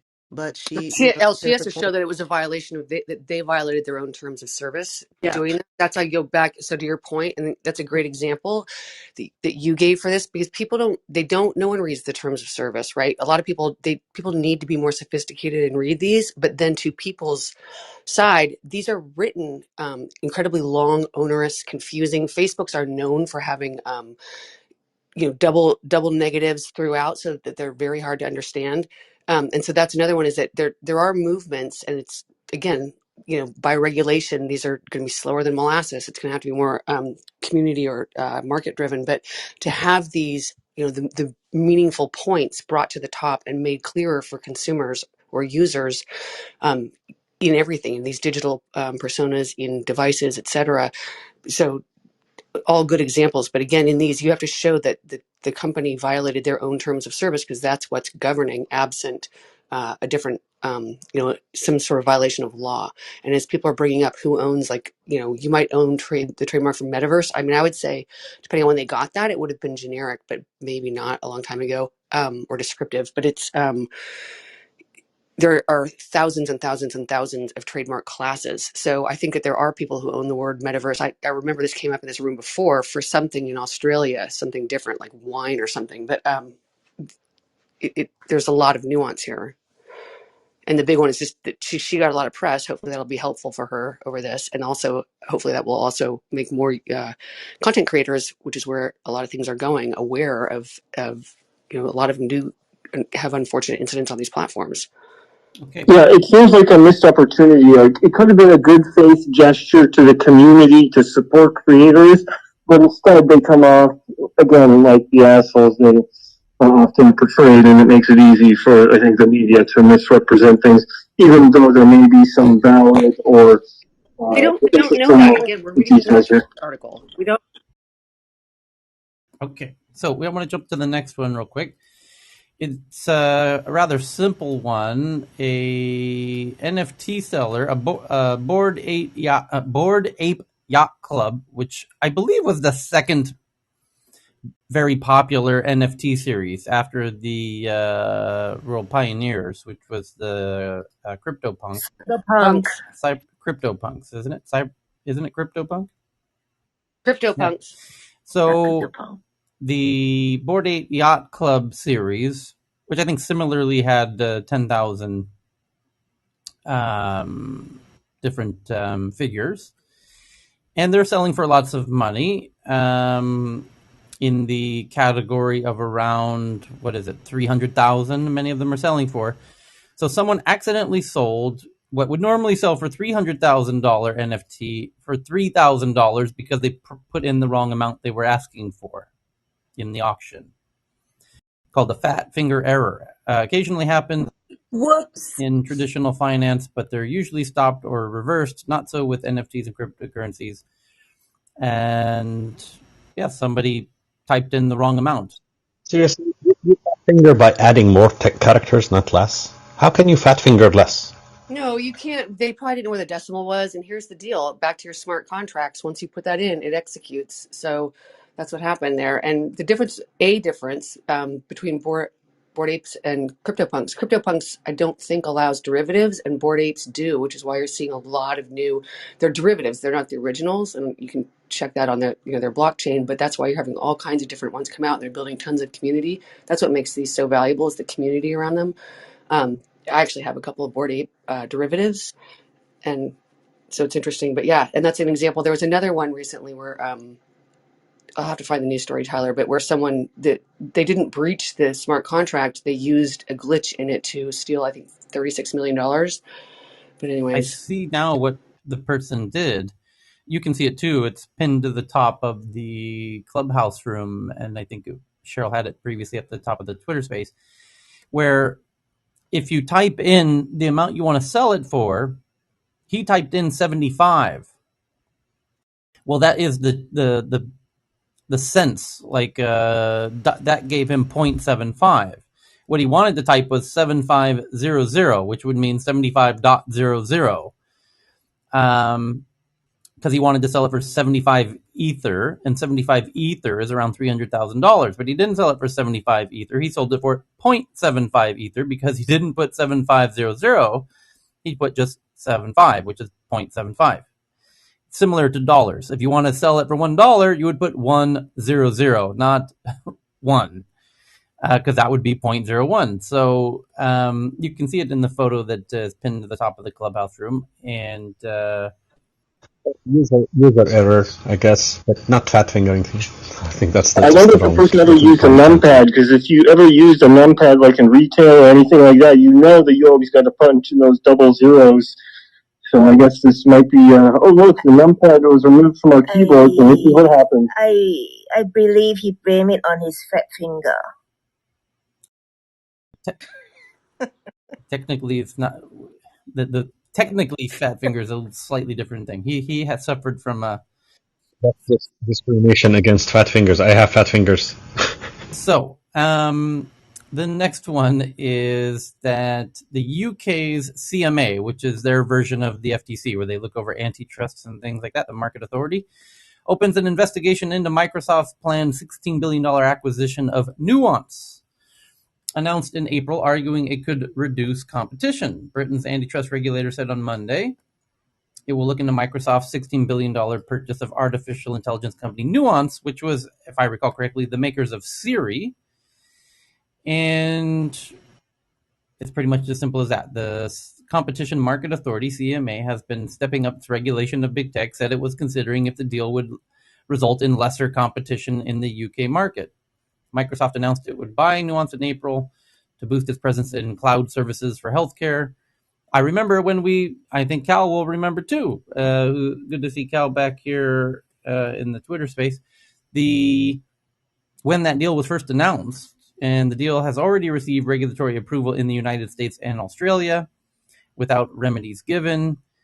Reuters reported last week the deal, which will be Microsoft's second biggest deal after the $26 billion purchase of LinkedIn in 2016, was set to secure unconditional EU antitrust approval. Microsoft has been in preliminary talks with the CMA ahead of a formal request for approval of the Nuance deal. The sources said Microsoft and Nuance did not immediately respond to Reuters' request for comment. And I think, I'm putting on my conspiracy theory hat here for a second, that the UK is going to ask around to all of the main tech stakeholders in the UK ecosystem to find out if anyone strongly objects to this merger.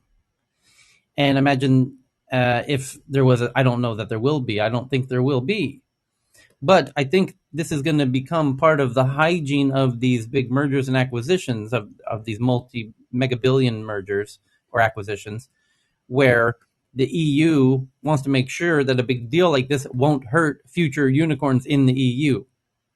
And so they're going to, if it is going to impede them, then they're going to cause a little friction, and they're going to slow that train down, and they're going to force you to recalibrate and reanalyze. And, so if there isn't any strong objections from the potential competitors in that region, then it will probably get the blessing and go through. So the next one is an interview with the UK's GCHQ head, that's the intelligence agency, about the agency's upcoming cyber strategy, issues with state-sponsored digital currencies, hacking firms like NSO, and more. So this should be a very interesting interview indeed. From the Financial Times.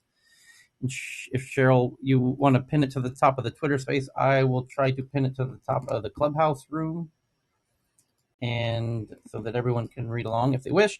It says the UK spy chief raises fears over China's digital currency. The head of the agency warns technology could allow Beijing to monitor users and exert control over global currency transactions. Yes, exactly as we said from the first day that it was ever announced that they even had a hint of thinking of doing this. That's what was our conclusion as well. So glad to see the rest of the world waking up to this. China's digital renminbi, which is being heavily promoted ahead of the Beijing Winter Olympics, which, by the way, was also my prediction that they would intentionally try to get this ready specifically for the Beijing Winter Olympics. And that is indeed what they've been doing. It risks becoming a tool to surveil users and exert control over global currency transactions, the director of the UK Signals Intelligence Agency has warned. In an interview with Financial Times, Sir Henry Fleming said that while digital currencies present a great opportunity to democratize payment systems, the development of this new technology also poses a threat. Quote, if wrongly implemented, it gives a hostile state the ability to surveil transactions, he said. It gives them the ability to be able to exercise control over what is conducted on those digital currencies. The spy chief spoke to the FT earlier this week from London's headquarters of the National Cybersecurity Center, ahead of publication of a new cyber strategy. This document, which is expected later this month, will act as a blueprint for countering digital threats at the time when warfare is moving increasingly into cyberspace. Fleming said GCHQ was a poacher and gamekeeper in this domain, charged with both protecting the countries against attacks and mounting offensive operations against adversaries.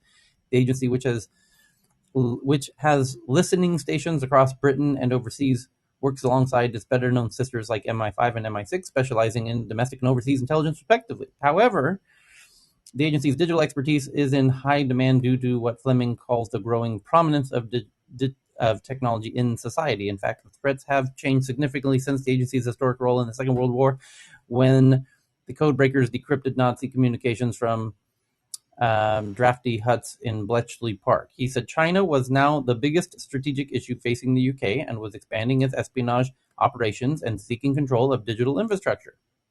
China has stolen a march.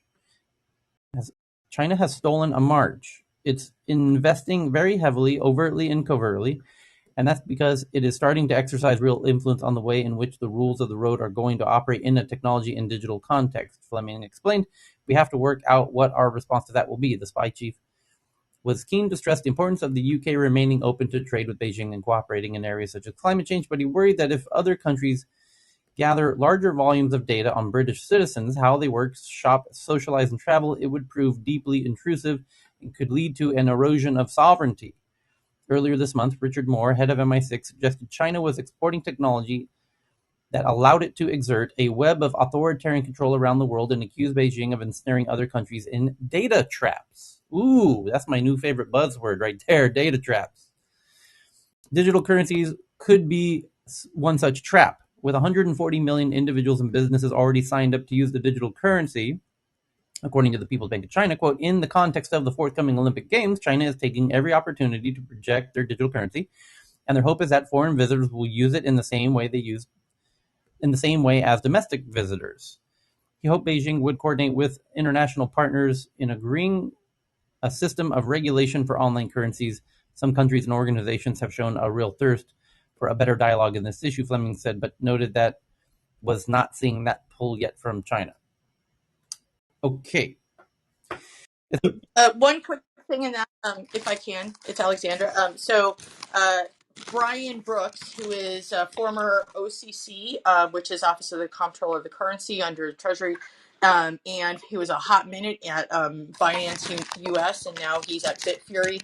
He was just in this House hearing last week about stablecoins, and he gave lovely testimony as to the use of CBDCs in the U.S. He thought he was giving testimonies, I think, to protect dollar-backed stablecoins, but he did not. And I'm going to talk about that in the room that starts in about 15 minutes.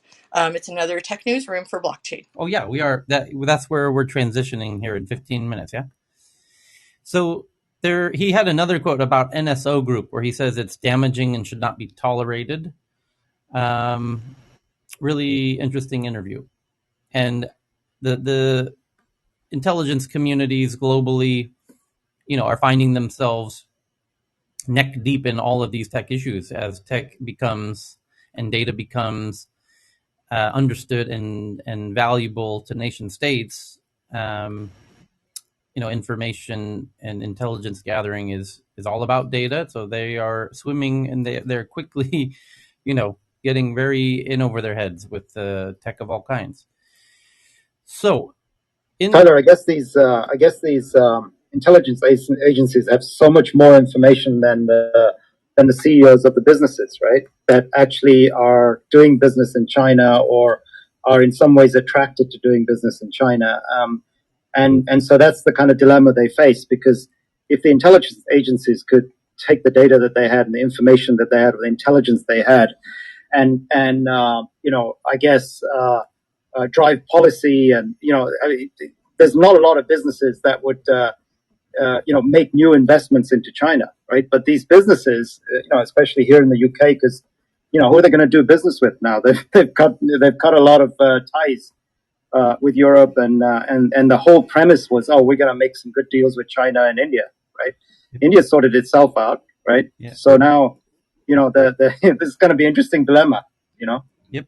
Well, there's other interesting things, like you heard him say. Yeah, I read the quote about how if China knows, for example, he's concerned about the UK because he's, head of the UK cyber intelligence, and he's saying if a Chinese are able to get data around UK consumers usage, their sleeping patterns, their eating patterns, their shopping patterns, etc., that there's a risk to the UK sovereignty. And he didn't specify why, and for specific reasons that we could get into. But doesn't that also imply that big American tech companies, and this isn't an American issue, but that tech companies can be used by sovereign states as it implies that he's implying that China is going to use Chinese, which would be, for example, TikTok and WeChat and things like this, right? Chinese apps. Well, that sort of implies that maybe China's not the only country that does that. That other countries are also using their social media companies and collection capabilities in interesting ways. Which is potentially why it's important that you do have kind of a shared ecosystem, that if the Facebook is going to operate in the UK and Australia, and they should potentially also be able to, we should be able to have a very open ecosystem between the intelligence communities and the way that each of those countries use their social media. But then you're saying that it's okay for China basically to take all of the information from the U.S. So really, I guess what we want, or I think what you're saying is, we want people to. It's fair for them to say you have to open your technology to us because you are used for antagonistic purposes, antagonistic state purposes, and we want to have an open community with you, but only if you're our ally. If you're not our ally, then we want you to have a very strong stance against governments that want to come in and take your data. Because otherwise, I mean, you can't really have it both ways, right? You can't say be free to share whatever data you have, and you should work with other overseas intelligence agencies, because let's face it, you know, the UK is talking about social media and technology that comes from the US. Be free, open, and share, but don't do it unless it's us asking, or don't do it unless you're a country we like, or trade imbalance is okay, or who gets to make the determination. And what if the other parties don't agree? You know, what if there's a group of countries that get to make the determination of who individual tech companies get to share information with? Then what happens if they don't agree? What happens if the tech company is just going to sit there and just wait for them to agree, and then say, okay, well, we're going to share with these people and not those people? And then what if there's a leak? I mean, I don't really know how a policy can either be, there isn't really a functional middle ground policy. It's either, fine, open up all of your information to anybody who's looking for it, which may actually kill any sort of, terrorist activity, but will also kill any revolutionary activity. But at the same Yeah, no, time, I resonate with there's that. also, Alexandra, it's weird talking to you when you're in some other universe right now. But anyway, you're not. I'm on Twitter and you're somewhere else. I totally agree with you. You know these lists that the World Economic Forum has, where the corruption lists or the most, they're just completely useless lists, right? They're just useless pieces of collaboration where nobody's really got any teeth and nothing really matters. They're just statements of intent to do the right thing, right? And that's the other extreme. So you've really got no protection. You've got no, of China's working with the UK and they've made some agreements. The reality is, I think what you're saying is that there are going to be some allies, and with the allies that you trust, you have some very, very strong collaboration and protocols and code that basically allows you to trust. And then there's some that are not. And I think you have to. This is a personal view. I think a lot of the businesses have to remove their addiction of and the attraction to the Chinese consumer from the Western countries if they're going to have to work that through, because it's just going to be so hard, especially if you're a technology company or you're some kind of social media company. I don't know. I guess it's different when you're Starbucks and you're selling coffee, but even then, I just saw a headline today. I don't know if you saw that. But they're starting to find, and these are early signs. I remember this in the Best Buy days. Early signs where they're starting to release stuff about Starbucks having some challenges with some of their ingredients, and state media is kind of publishing these things. Maybe they're done with Starbucks too. Because they've learned how to create experience. whenever a Chinese the CCP figures out how to do something, it's really hard to do anything else. And I don't mean to be anti-China. It's just really, really strongly from a business perspective, it's really hard to do business there now, and in a trusted manner. It's really, really hard. But these protocols might help. I don't know, Alexandra, but it just feels like you don't want the World Economic Forum type protocols, which really they don't mean anything, right? I totally agree. I totally agree. And the really sad thing, though, is that I don't know if you remember this, but there was a thing called McDonald's diplomacy, right? Where until Yugoslavia fell apart, no two countries that had a McDonald's in them were warring. There was no aggression or implied aggression between countries that had a McDonald's in it, because it was basically your economic ties were so tight that war was counterproductive, right? So it was a way that this was the new thinking. I think this came up in like the late 80s, early 90s, that the new thinking was now that that the that we could actually solve political issues by having commerce, by creating more commerce. And that's why that started to expand so much. Commerce, international commerce was promoted heavily, especially by the Department of Commerce, because it was thought that this would ensure basically, world peace. And it doesn't, right? Because technology outpaces intentions. And so I think that this might be the formal end of this idea that commerce is going to create a more peaceful environment, or somehow align parties when they couldn't be aligned otherwise. I think it's going to be, we're going to come back and look at this and say this was a seminal moment in how countries interacted. But Alexander, this is Alan, everyone else, but we have to understand that, I mean, decades, the US has been doing something similar. I mean, it's just tech right now. And who gets to say exactly who's right? So this whole argument is pretty much, it's just the devil we know. That's really it. We don't want China to have it because they might use it for this.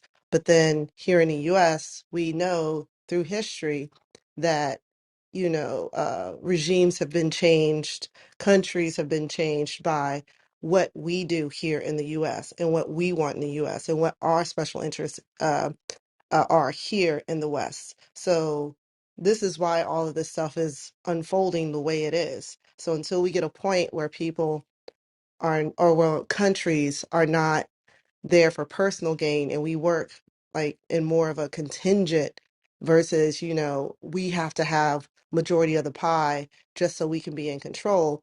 We'll be back here again in another 20 years with the next thing. It'll probably be in the metaverse. Mel, and I'm done. If I can speak, it's okay.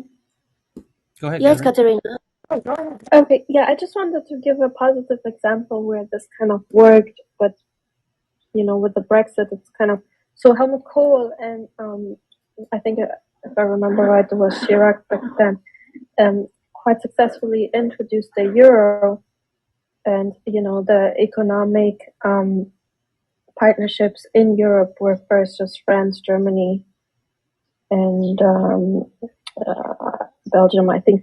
Anyways, they started all of this exactly for the reason of to not have constantly wars in Europe and then leading into world wars. The idea was if you have the same economic interests, you wouldn't make war with each other. And if you look back at history, how many times France and England and Germany and France and Poland and so on were at war. And if you look at it, it's quite worked really well. That's why the Brexit was such a punch in the stomach, because of this historical background. But I think it's, if you look at Europe, it actually works pretty well.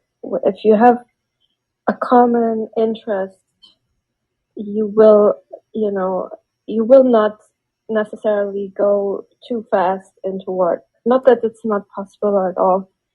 And even with very different languages, because in the US you have all these different states and you have the dollar and the same language.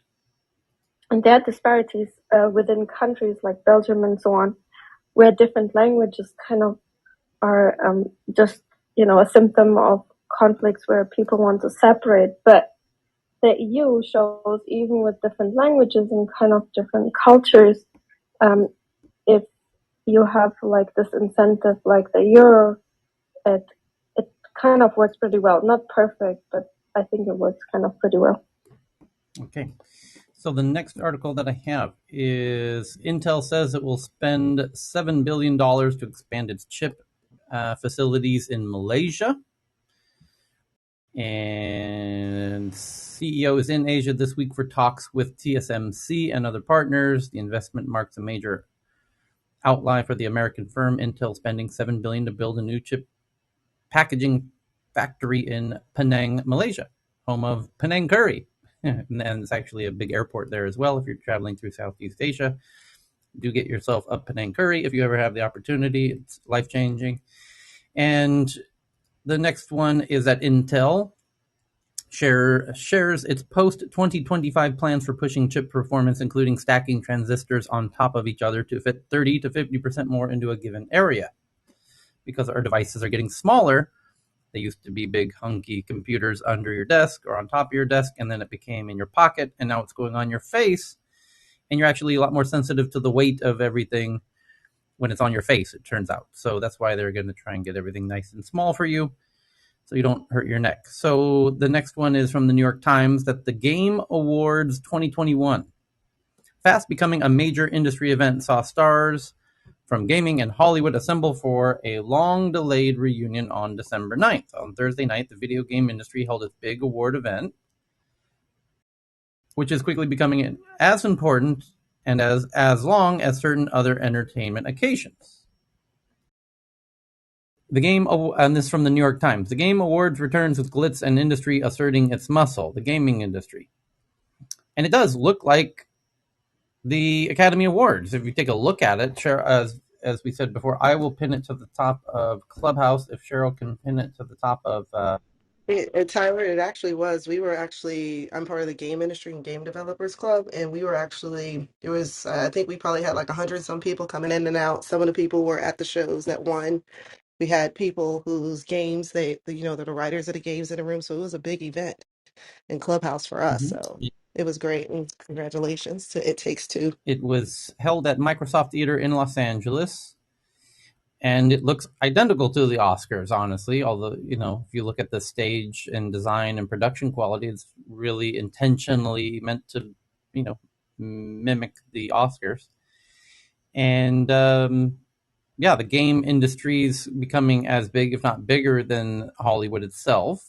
And in some ways might become the future of Hollywood as we go into the metaverse, because you could imagine the metaverse as a hybrid, as a concrescence or concatenation of Hollywood and video games.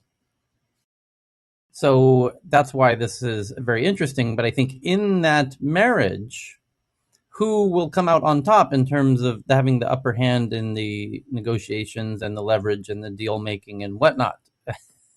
That's going to be... Tyler, Hollywood's losing a lot. They're losing a lot with the streaming platforms like Netflix and Amazon and all of those. We've talked about that before, but the standard Hollywood model is losing a lot of ground. Yeah, I was going to go there next, and I think Jennifer's exactly right. We have analyzed this when we looked at Amazon buying MGM Studios, and what happens is whoever ends up collecting the dollar in that transaction ends up having the leverage, it seems. So, for example, the movie studios used to print onto film the movies on films, walk them across the street over to little movie studios for you to watch them. You would pay your dollars to the movie house, who was temporarily just holding that money, and then would pay the movie studios that money, and they would keep a small commission for the privilege of showing it in their theater. And then they would sell other products like popcorn and candy and whatnot. And that was the model for quite a long time until relatively recently. And now the money is going to the digital streaming platforms who are getting the money. And more importantly, they're getting the money every month very consistently on a subscription basis. And that's a huge distinction. And because now you've got, a handful of these streaming platforms instead of hundreds of small theaters or a handful of conglomerates of theater chains, nonetheless, they're getting the monthly money and they're getting it directly. And then they go out and they finance the content and they either rent the content or finance the content, but they have the leverage at the end of the day. They're getting the money very consistently, and then they're buying the movie studios. And if the games really get into this big subscription model, you could see a subscription model for the metaverse, for Unreal. By the way, Unreal Engine could become really interesting. So could Unity, who are the kind of platforms that enable a lot of this content production. Jonathan, you want to jump in on that point?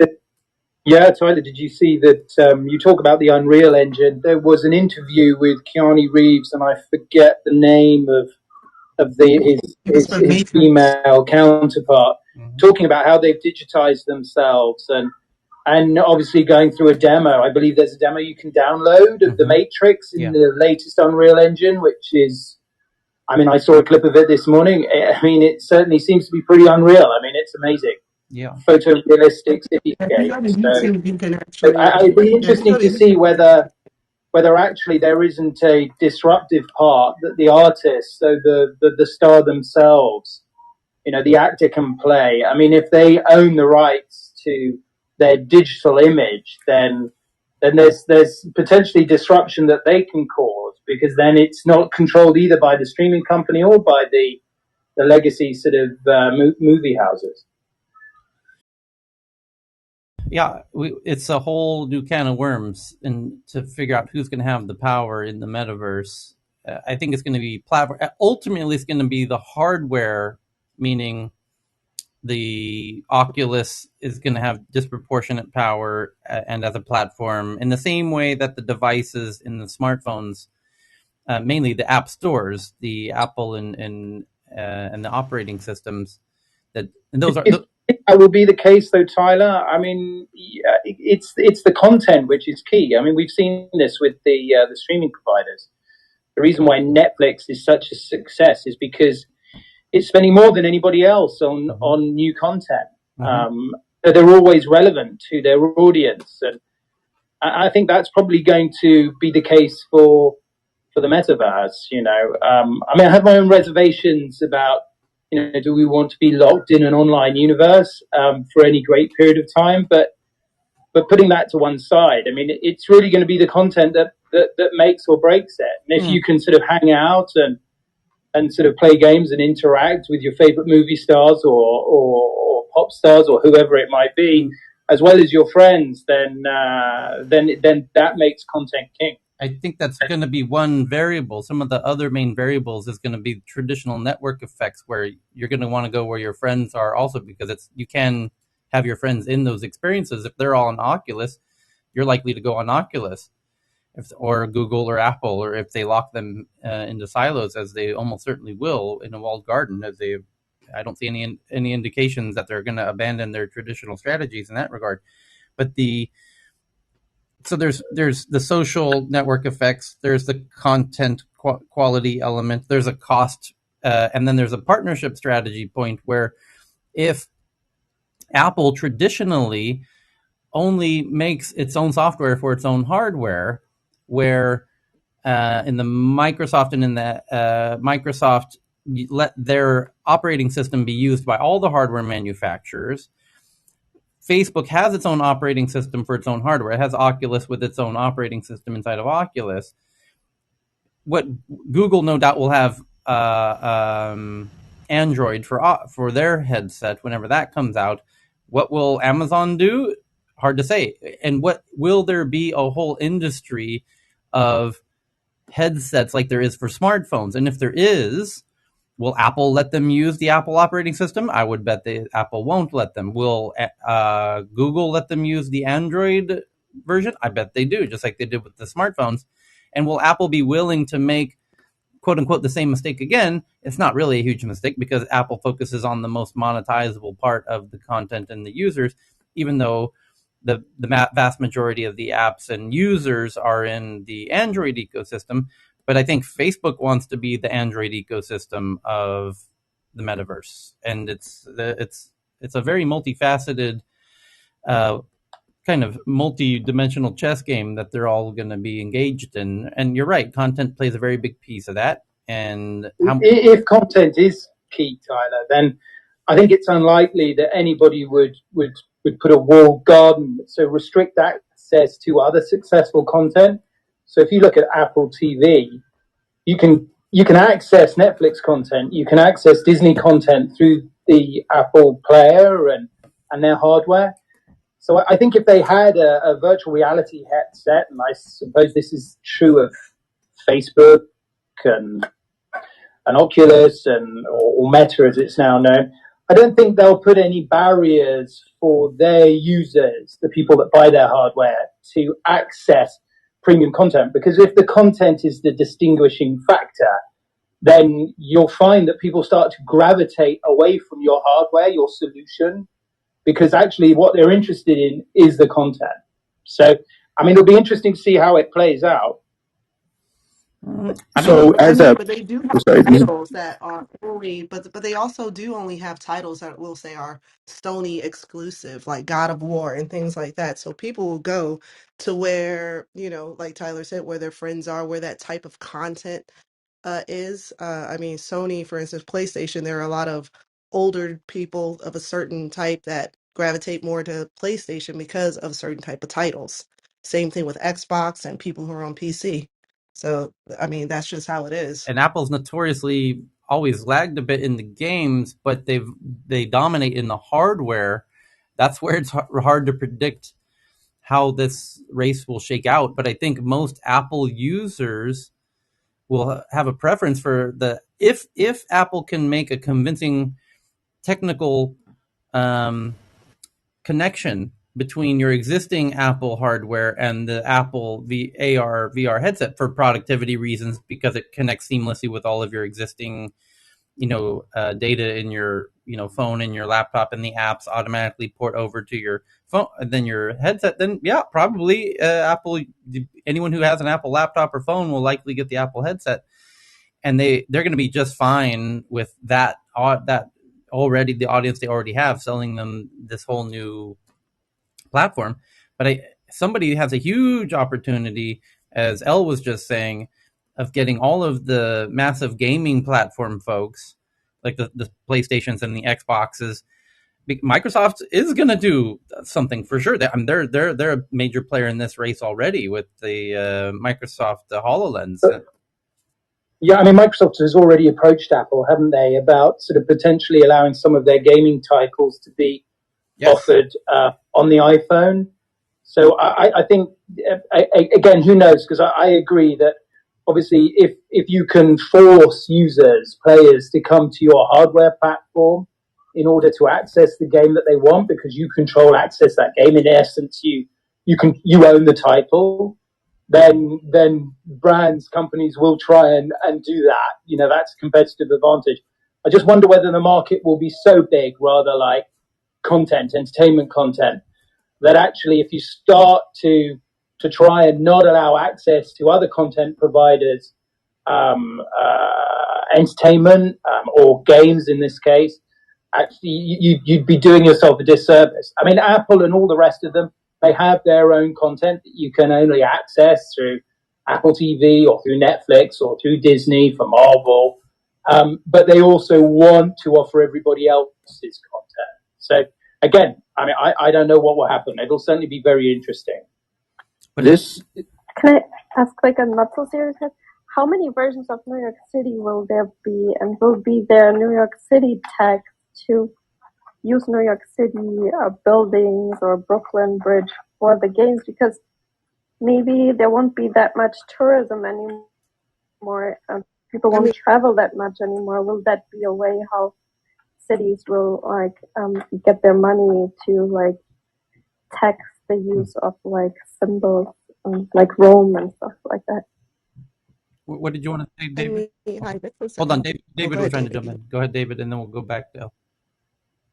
I'll come back to the evolution of tourism. But just from a perspective of coming from the game space decades ago, the Silicon Valley versus Hollywood, and this started with the CD-ROMs 30 years ago. And the games have absolutely led the games industry specifically on the monetization and the content of virtual worlds, massively multiplayer online games. So the meta, quite frankly, is just the latest platform wars chapter in a 30-year-old war that the game companies have been fighting. The innovations with regards to monetization, subscriptions, virtual goods, those are all different innovations that have come from games and later adopted by more traditional Silicon Valley tech companies.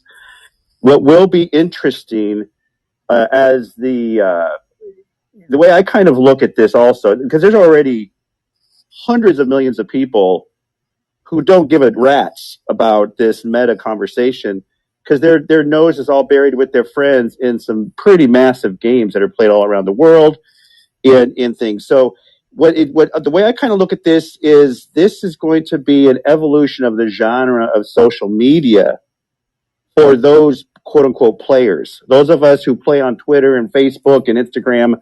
You know, the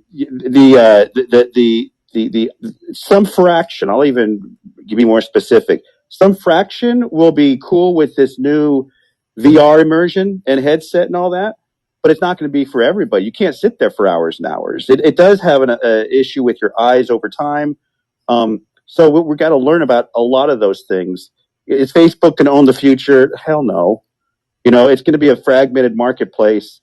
And one good thing, one holy grail, hopefully good thing is for those companies that are kind of just on an advertiser model and are forced to make very questionable decisions on how they monetize our data.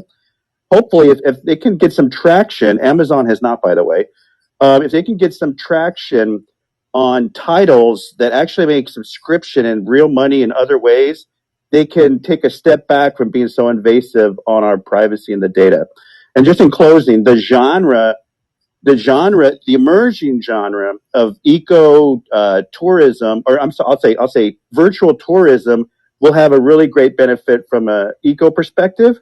But part of what needs to be a part of that business model is channeling money to those in the real world who actually own the real world properties and have been trying to make a living at that. That's something that hopefully whether it's blockchain or whatever, the new kinds of tourist experiences that'll be virtual will hopefully help monetize the people who actually have those real world experience offerings. Al? I was going to say to the point of tourism that I see it as a benefit, especially for people who have accessibility issues, who necessarily can't physically go see the Great Wall of China. There's an experience in I think it's the Smithsonian app. And there's also one on YouTube where you can actually do the Van Gogh experience, the virtual experience, which is wonderful. And then there's also the Smithsonian. Like David saying, they might take the opportunity to monetize it. So maybe you can have a premium package so you can go anywhere. But I see the added benefit for those who have accessibility issues who necessarily can't get to those places or maybe not even be able to afford to go to those places.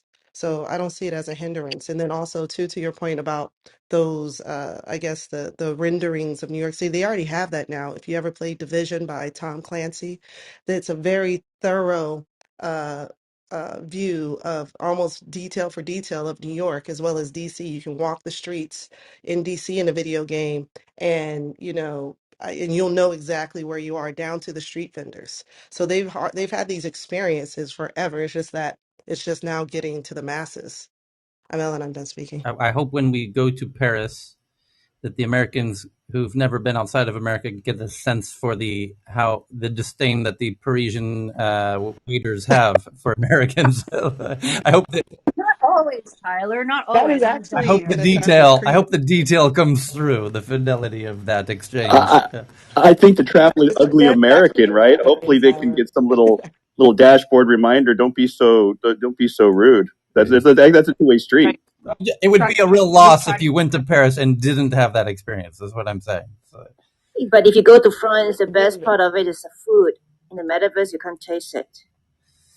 so Yeah, but you'll be able to I agree smell it. with you, mhm. Cheryl. I'm like, yeah, what you gonna get? You're gonna get a rude waiter. You can build that in, right? Yeah, But you can't get the food. you can't get Cheryl, I agree the with you. croissants over there. Hell no. So there's Yeah, a we new can't, you can't do there's a new everything. We app, can right, only that do but so takes food much. from recipes from Michelin star cooks around the world and delivers the ingredients with So the exact ingredients Oh, and so you eat the food while you eat the instructions. food while you Yeah, visit it on the metaverse. Okay, that's fair. exactly. With Well, some haptics on top, then you're fine.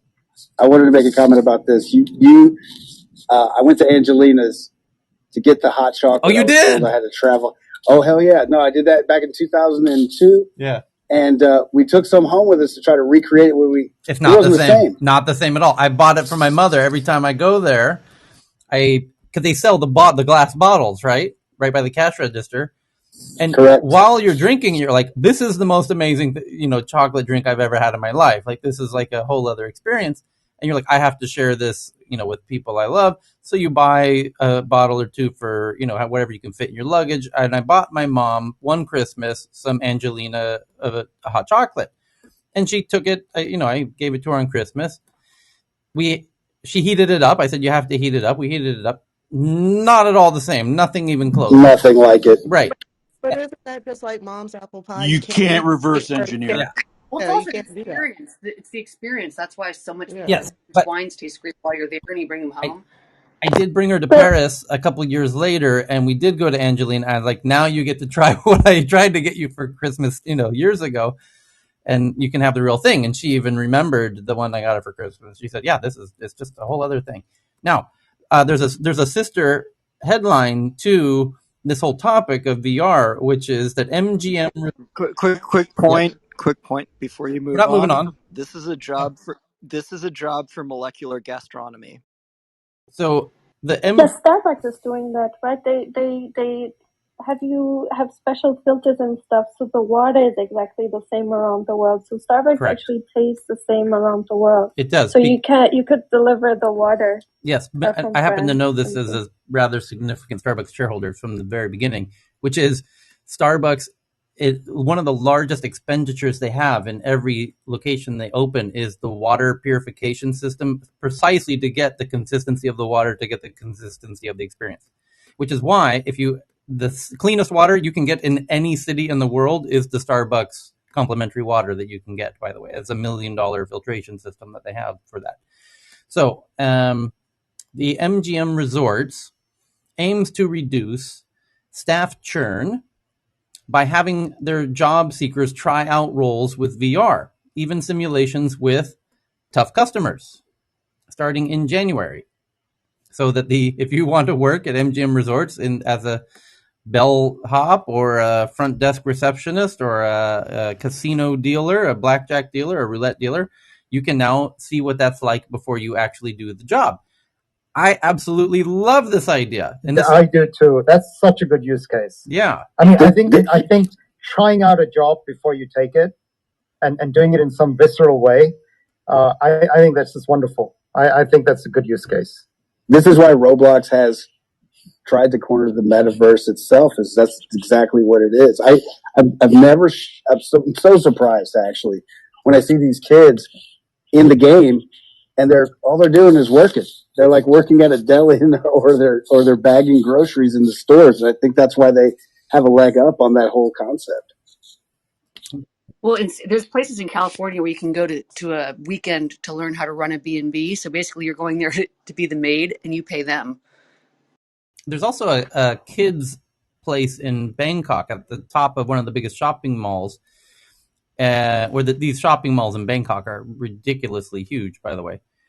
I believe it's Siam Paragon has this rooftop thing where you have to pay money, but it's a vocational. It's kind of like it's a small world after all for kids to play in different vocations. Like they can see what it's like to be a fire person or a pilot or what have you. So, it's a really interesting. Are you talking about Kidzania? Kidzania? I don't sound. Is that what they have it in Tokyo? Yeah, everywhere. Not just Tokyo, many places. Yeah. But it's originated from Japan, yes. Sounds Japanese, yeah. So they dress up in uniforms and everything. Anyway, Yeah, in Berlin there's a playground like this, but it's for free. But you have your own money, like it has its own currency and everything, and jobs you have to do. You have to build your own house out of timber. So this would never be approved for safety issues in the US, Right. but there's a place like this. It's really cool. Do they have to join a union as part of that? No? Okay. So the next one. Probably, I don't know. It's Tyler. Can I just take you very quickly back to one thing because it was really important in the story you just did on the award show for the video games. It mentioned that there were 83 million people, 83 million streams of that show, and the reason why that's so significant. The traditional award shows, be it the Academy Awards, the Grammys, the Oscars, all of these, they've had declining ratings for years. People have stopped watching them. The fact that there are 83 million streams for these video game awards is just really like significant when you juxtapose that against the declining ratings of all the traditional award shows for motion pictures and television and for music. I just wanted to point that out. Okay. But then that says more about society and the people because I mean, most of the people who game, at least the ones I know, they're not for that celebrity sort of melodrama that happens with those shows, and we all kind of see it as like a farce. Like, people are just, especially when it comes to certain movies that most definitely should have won. Where the Game Awards, it's just, it just shows that there's a change in society, especially people who grew up watching comics and watching anime and mangas and all this other stuff. We just finally have a place where we see our interests. So I think that's what it's more about, just a change in the regime when it But I think comes. that's what he's pointing out, Al. I think that's exactly what he's saying, right? That's what I'm saying. It's Oh, socially significant yeah. that they have that many streams while all the traditional award shows have declining audiences. Yes. Yeah, the gamers are already streaming.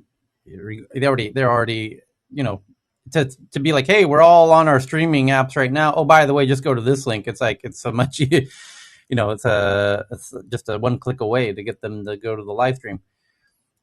Well, and also, I mean, I think what Evan and Elle are both saying though is that that's a great indicator of this shift away from, major Hollywood to like this more gaming, metaverse, etc., digital. Yeah.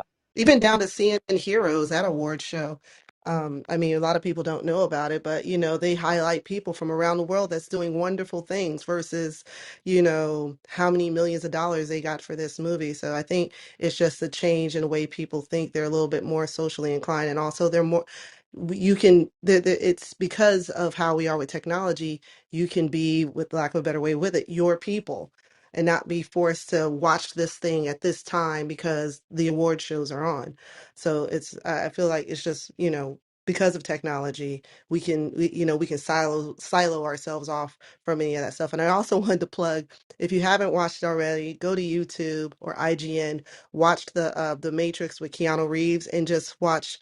Just look at the amazing technology that the gaming industry has done utilizing Unreal Engine to the point where you can barely tell what's from the movie. The transition from the movie to the video game, it's almost seamless. So it's worth watching because that is most definitely where we're headed. Is that the trailer for the new Matrix film? Yes, it's a mix of both. It's a trailer for the film, but also a trailer for the Hmm. game, the video game as Because the well. game and the movie are Yeah, becoming because hard to tell the Yeah, difference. Yeah. there's a exactly, they've demo you can started doing this download, I to the. believe, Of the game. of the actual environment, the Unreal environment. Mm-hmm. So you can actually play with it Yeah, they yourself. I'm Yep. not sure if it's on Sony PlayStation 4 or whatever it is, or the latest Xbox, but I agree, it's on all the it is consoles. unreal. Yeah. Well, I mean, we're not that. Yeah, you'll find it on all the consoles. It'll be released on all the consoles, It's. but probably. It seems like we're Go only, ahead. a short hop away from the films being created inside of Unreal. And uniting to bring the actor in there, and that the metaverse and the game. This is where I think Hollywood's going to get rug pulled essentially when they realize, like, Well, you're going to be able to play in the game, which is there was a game a few years ago, like 10 years ago. I can't really, me and my friends played it, but it was from the Sci-Fi Channel. And every week, every time there was a new episode, there was a new release in the video game. So you played what you just watched in the game. So that's where, you know, it was kind of the first like MMO multiplayer trying to test it out. I forgot what engine it was running on, but it was like, oh, it was called it begins with a D. I can't remember it. But it's worth going to look into like where it started from to where we are now, because we're going to start being able to actually play as Keanu Reeves from the movie and doing things like that and being able to maybe change the interpretation of what happened in the movie and stuff like that because of this beautiful marriage between games and movies. I'm Ellen, I'm done speaking. So we're going to run through the tweets real fast. Evan found one that Toyota suspends production at 2 more Toyota factories. Japanese automaker Toyota has suspended production at 2 more factories in addition to 2 already halted because of supply shortages. So your used Toyota just became worth even more. Did you hear that sound? That was the sound of your used Toyota going up in value. And they're practically worth the same as new cars at this point. It's like people can't get a new Toyota. Volkswagen invests more into EVs, spending $100 billion. Volkswagen Group ups EV tech spending to $100 billion. That's a lot of German EVs. Evan found this one from The Guardian that how one-click shopping, known as Amazon shopping or e-commerce, is creating Amazon warehouse towns. And it says, in California's Inland Empire, Black and Latino communities are already facing some of the worst pollution. Then more warehouses and trucks started appearing in these Amazon towns. And there used to be, until the country, 4 massive Amazon warehouses ranging from 500,000 to nearly 900,000 square feet now surround this historically Black community, as do distribution centers for Target, Under Armour, Monster Energy, and others. Here, her home is now boxed in on 3 sides by concrete block buildings, and the quiet road out front has been paved into a 4-lane expressway rumbling with delivery trucks. The ancient mountains are obscured by big block walls, and more often than not, they are further shrouded by a nauseous layer of haze belching up by the trucks. To watch the transformation, it really has been disheartening. The Inland Empire, where Parker lives, is now one of the biggest national hubs for e-commerce industry. The changes it has undergone are being replicated in cities and towns across the country. To feed the one-click, one-day delivery demands of the nation, new warehouses are opening quickly, often in Black and brown neighborhoods. They sometimes chew up entire suburban blocks and communities in the process, crowding roadways with delivery trucks and vans and airspace with cargo planes clouding the air with more pollution. Located about 60 miles east of Los Angeles, the Inland Empire has the 3rd largest concentration of Amazon warehouses in the United States, according to a database of Amazon facilities. And the people living within a mile of most Amazon warehouses are more likely to be poor and people of color than those living in typical neighborhood in the surrounding urban area, a new analysis by CR published this week in collaboration with The Guardian. About 67% of residents in the Inland Empire are people of color. Within a mile of the average Amazon warehouse in an area, 81% of residents are people of color. Amazon, which is the largest private employer in the region, has continued to rapidly expand its facilities and warehouses here. The company opened 8 new facilities in the Inland Empire in 2020, and at least 5 this year, altogether operating 34 facilities in the area. And David Lynch made a movie about Inland Empire. Fun fact. Called it Inland Empire. Yeah. It's a tough one for me to process. Yeah. To be honest, Tyler. I was It's a going to tough one. say, how many, I tell you I honestly have a why it's tough question. for me to process that, because clearly I can see that commercially how that would happen, right? You're buying the cheap land, warehouses, city center locations are not good places for big warehouses. They're just not, they're not cheap enough. I mean, it's just basically, this is just pure economics, right?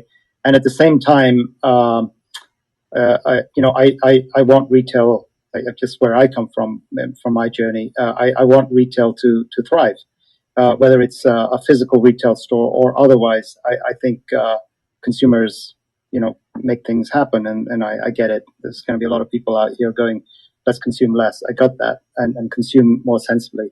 But in the end of the day, it's also got jobs. It's got a whole bunch of things. But this is kind of sad when you're taking these communities out, just because that's just the economics are driving that. And it'd be interesting how we resolve that. But I'm glad you read that headline, because it's made me think about this. Now, I want Yeah, to it's say, also I there's live in a lot of Evansville. There externalities. is an Amazon warehouse system, district right here, and huge warehouses. But there is a Best Buy in my town, and I think about you every time I go into that store. So I just wanted to say that. Okay. So hang on. There's some good people there. There's some good people at They really are. Yeah, hold on, Jennifer. So what the problem is I'm not the host in the Twitter space, so I'm unable to mute people when they're talking over the people in Twitter, because which it seems to be one directional in that regard, that the people in Twitter, based on the way I have the audio set up, aren't able to hear the people in Clubhouse the same way that the people in Clubhouse are able to hear the people in Twitter. But anyway, Jennifer was trying to jump in, and I think Elle as well. It's just there's a lot of different things that happen when as the world grows, as commerce grows, as society grows. They really are targeting Amazon, and I don't know whether that's it sounds fair. It's an externality that's not necessarily visible to the consumers or carried through. There's a lot of externalities to these things that are not carried through to the consumer, but areas change over time. I mean, just microcosms like in San Francisco when the Mission District got overrun by yuppies, right? So that was a gentrification there that drove a lot of people out, and they could no longer afford to live there. I mean, things like this happen, and as I think it was Cal that was saying, it's unfortunate, and so it's good to bring it to our awareness because it is unfortunate, but there's a lot of sides to it. How, Cal? Yeah, hi. Go ahead, Elle. Oh, go ahead. You I go, have a quick. Cal. Oh no, I was just going to Okay, you say go. though, because they're going through this in Baltimore City, because I don't know if anybody's been to Baltimore City, but there's like a ton of factories like within the city. And you have to, I think someone said, look at the economics, because a lot of people, what usually happens is they're making more money, they're accruing that money, and then they're moving out. And then there's a small percentage of the population, sadly, that ends up suffering because they end up stuck in those areas. So you have to decide either you're going to try to drive the economy and improve the lives by bringing jobs there so people can make money, so they can move out of these areas to more affluent areas, because then their children and their family, they're in better places. Or you'll have to think about like someone says, the heavy foot traffic, the infrastructure issues that ends up following that, the driving up of the cost of living and all these other things. So it's a catch-22. That's all I wanted to say. Ellen, I'm done. I There, was. this is Tyler. There was a report. I think it was today, or certainly the end of last week. Amazon has an effect on inflating wages, where they open up one of their warehouses. Yeah. So it has a positive effect on the lowest income bracket, if you like, because it lifts the wage in the area. And in fact, lots of competitive warehouses see that their employees just leave and move to become employees of Amazon, because obviously they're paid more and actually the working conditions are better. So you can look at it on one side where Amazon is being opportunistic, and maybe they are, but actually overall they're benefiting the community. So one should look at that. We did. We thought that article was about a month ago. I'm sure Cheryl will remember. And I made the point of like Amazon's damned if you do, damned if you don't, because now they're getting these articles written about how they're stealing employees from other factories. And it was written in that frame of like Amazon's this bad bully who's stealing all of the laborers. I was like, oh, they can't. Amazon can't win. You're damned if you do, damned if you don't. They 3 weeks ago, we read an article about how they're not paying people enough, and now they're paying people too much. It's like, yeah. So anyway, the question I have, real quick, David, I wanted to ask Cal, how long before would Best Buy consider a VR shopping experience? And I don't know if that means that it actually feels like you're walking into a physical Best Buy or some new crazy hybrid version of what a metaverse. You have today the website where you buy stuff, and you have the smartphone app where you buy stuff, and then you've got the physical stores, and then the metaverse will obviously play somewhere in between. So they started during the pandemic. Corey Berry and gang, that's the CEO and the team. They started hiring.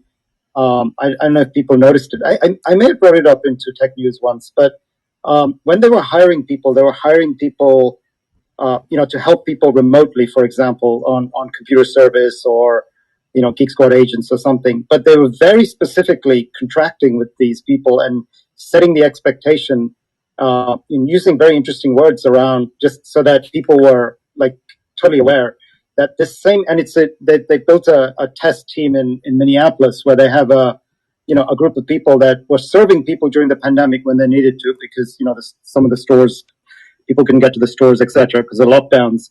But then these employees that they're hiring are expected and are starting to work on other experiences. So they're starting to experiment with other experiences, and I'm pretty sure that that's the direction they'll go. I do know that if I was there, I would be driving that faster than ever. I can't say if it's fast enough yet or not, even if I know. So it's just it's going to be a direction, but I think it has to be some different experience. It can't be a replication of the store, because the one thing about Best Buy is interesting. Like, the category they're in is they're selling things that disrupt themselves. They were doing this with Amazon for years ago. Like, the people would do deals where they'll say, Netflix did this, right? Netflix.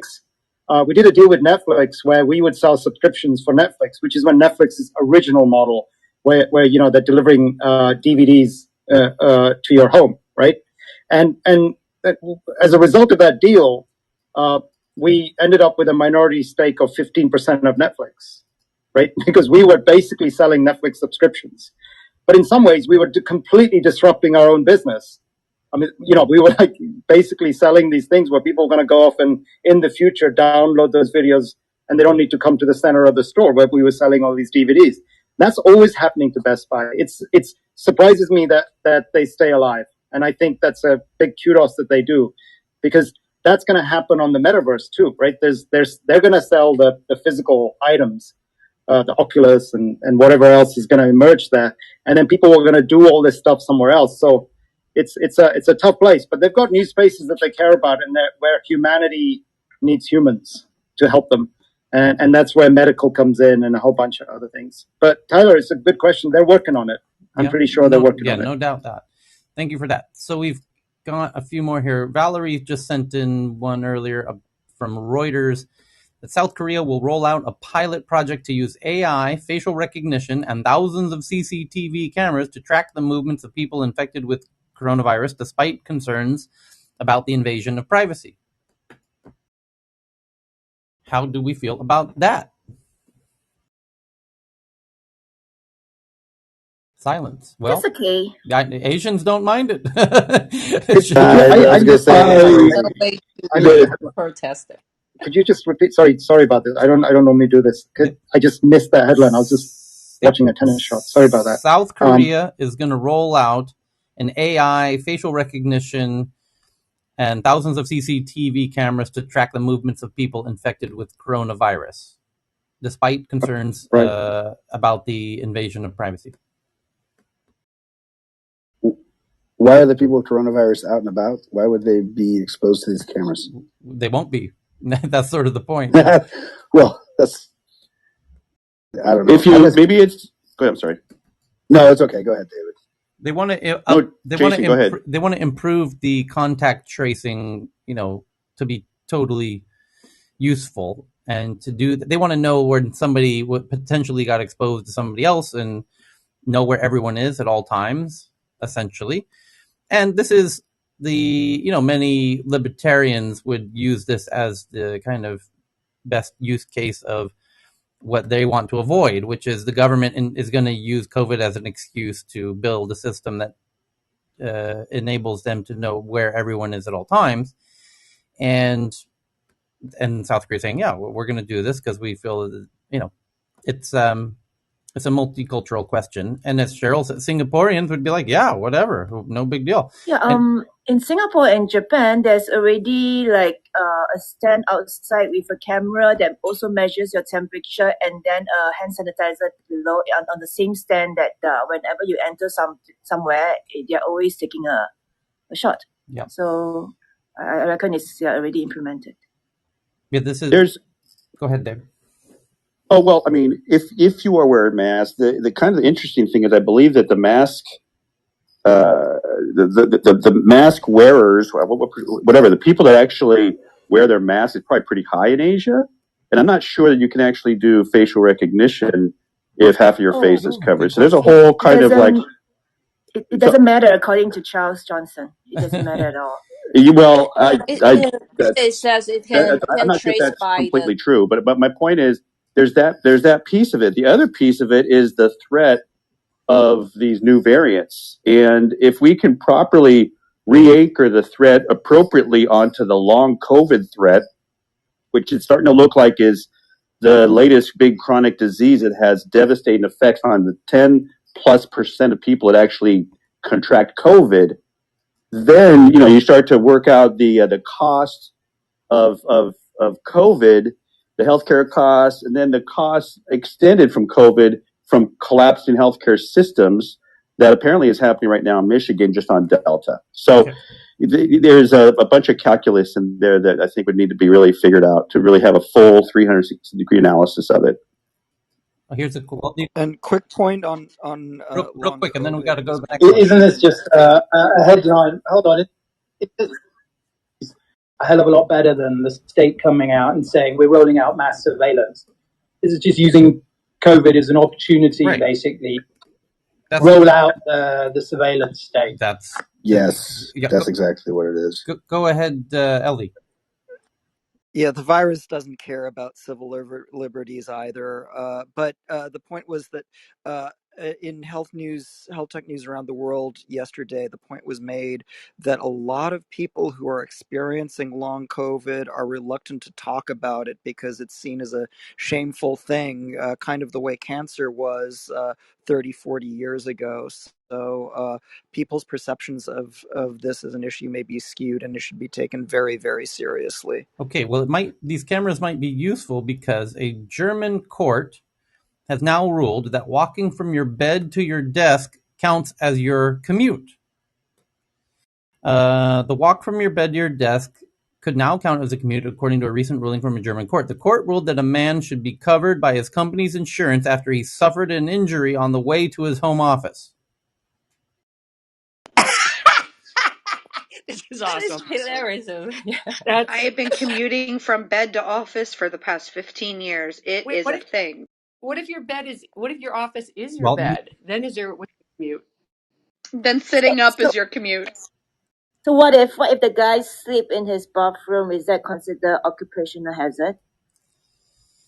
So in Germany, this is hilarious. Tyler, is that remote law for a bank, and she has to have a very separate space in the apartment with different working health regulations. If not, it's not acknowledged as a work at home space, and then she's not allowed to work from home. It has all this insurance and governmental regulation things. So there are very strict rules where you're allowed to work in your home, under which conditions and circumstances for it to be part of this regulation. Okay. There it is. The next one is from Valerie that Harley Davidson's electric motorcycle division will go public via a SPAC deal for $1.7 billion. And Alexandra has a related headline that SPAC mergers troubles are getting worse. After the SPAC euphoria of 2020 and early 2021, the market is continuing its reverse trip to Earth, meaning going downward. And Lucas shares one from The Guardian about the 10 tech predictions for 2022. What's next for Twitter, Uber, NFTs, the year ahead for social media giants, podcasts, and games, and will there be yet another hyped return for virtual reality? I just tweeted that to the Tech News Twitter account. Looked like a good one. And then Tomoko has the final one of today. You're not going to want to miss this. This is coming in hot from PC World. It's a one-of-a-kind new esport. Top Microsoft Excel experts will battle it out in an esport competition this weekend. The finals for the Financial Modeling World Cup take place this weekend, where the top Excel modelers will go head-to-head in an esports battler to figure out who's the best spreadsheeter. Jonathan, that is amazing. That is amazing. And it's into the final three. Going into the finals is Daimarid Early from New York City, Anup Agarwal from Bengaluru, and Andrew Nagai from London. And Godspeed to all three of them. What's the point spread on these guys? What USA. I don't know. I would love to. Yeah, maybe we should make a guess. I want. We should do a block. Review. Yeah. Okay, so that doesn't. I'm going to new. I'm going to the new. Tyler, One is before you Asian, go, one is an Indian origin, the other one is a Chinese origin. Okay, go ahead, Ken. Yeah. Did you cover this HashiCorp thing I sent you, which I thought was kind of important? Go ahead. From CNBC about having maybe companies need to have multiple cloud providers because of the AWS outage. This is a company that just went public a few days ago with like a $15 billion valuation, and it's an idea of basically having redundant cloud systems, so you're not just dependent on AWS or Google or whoever you happen to be using. And so I thought that was important given the AWS outage. That's smart PR marketing right there. And if you market yourself as the AWS backup, I like it. Okay, we'll see you. By the way, it's not politically correct, but my money's on the Indian with the Excel thing.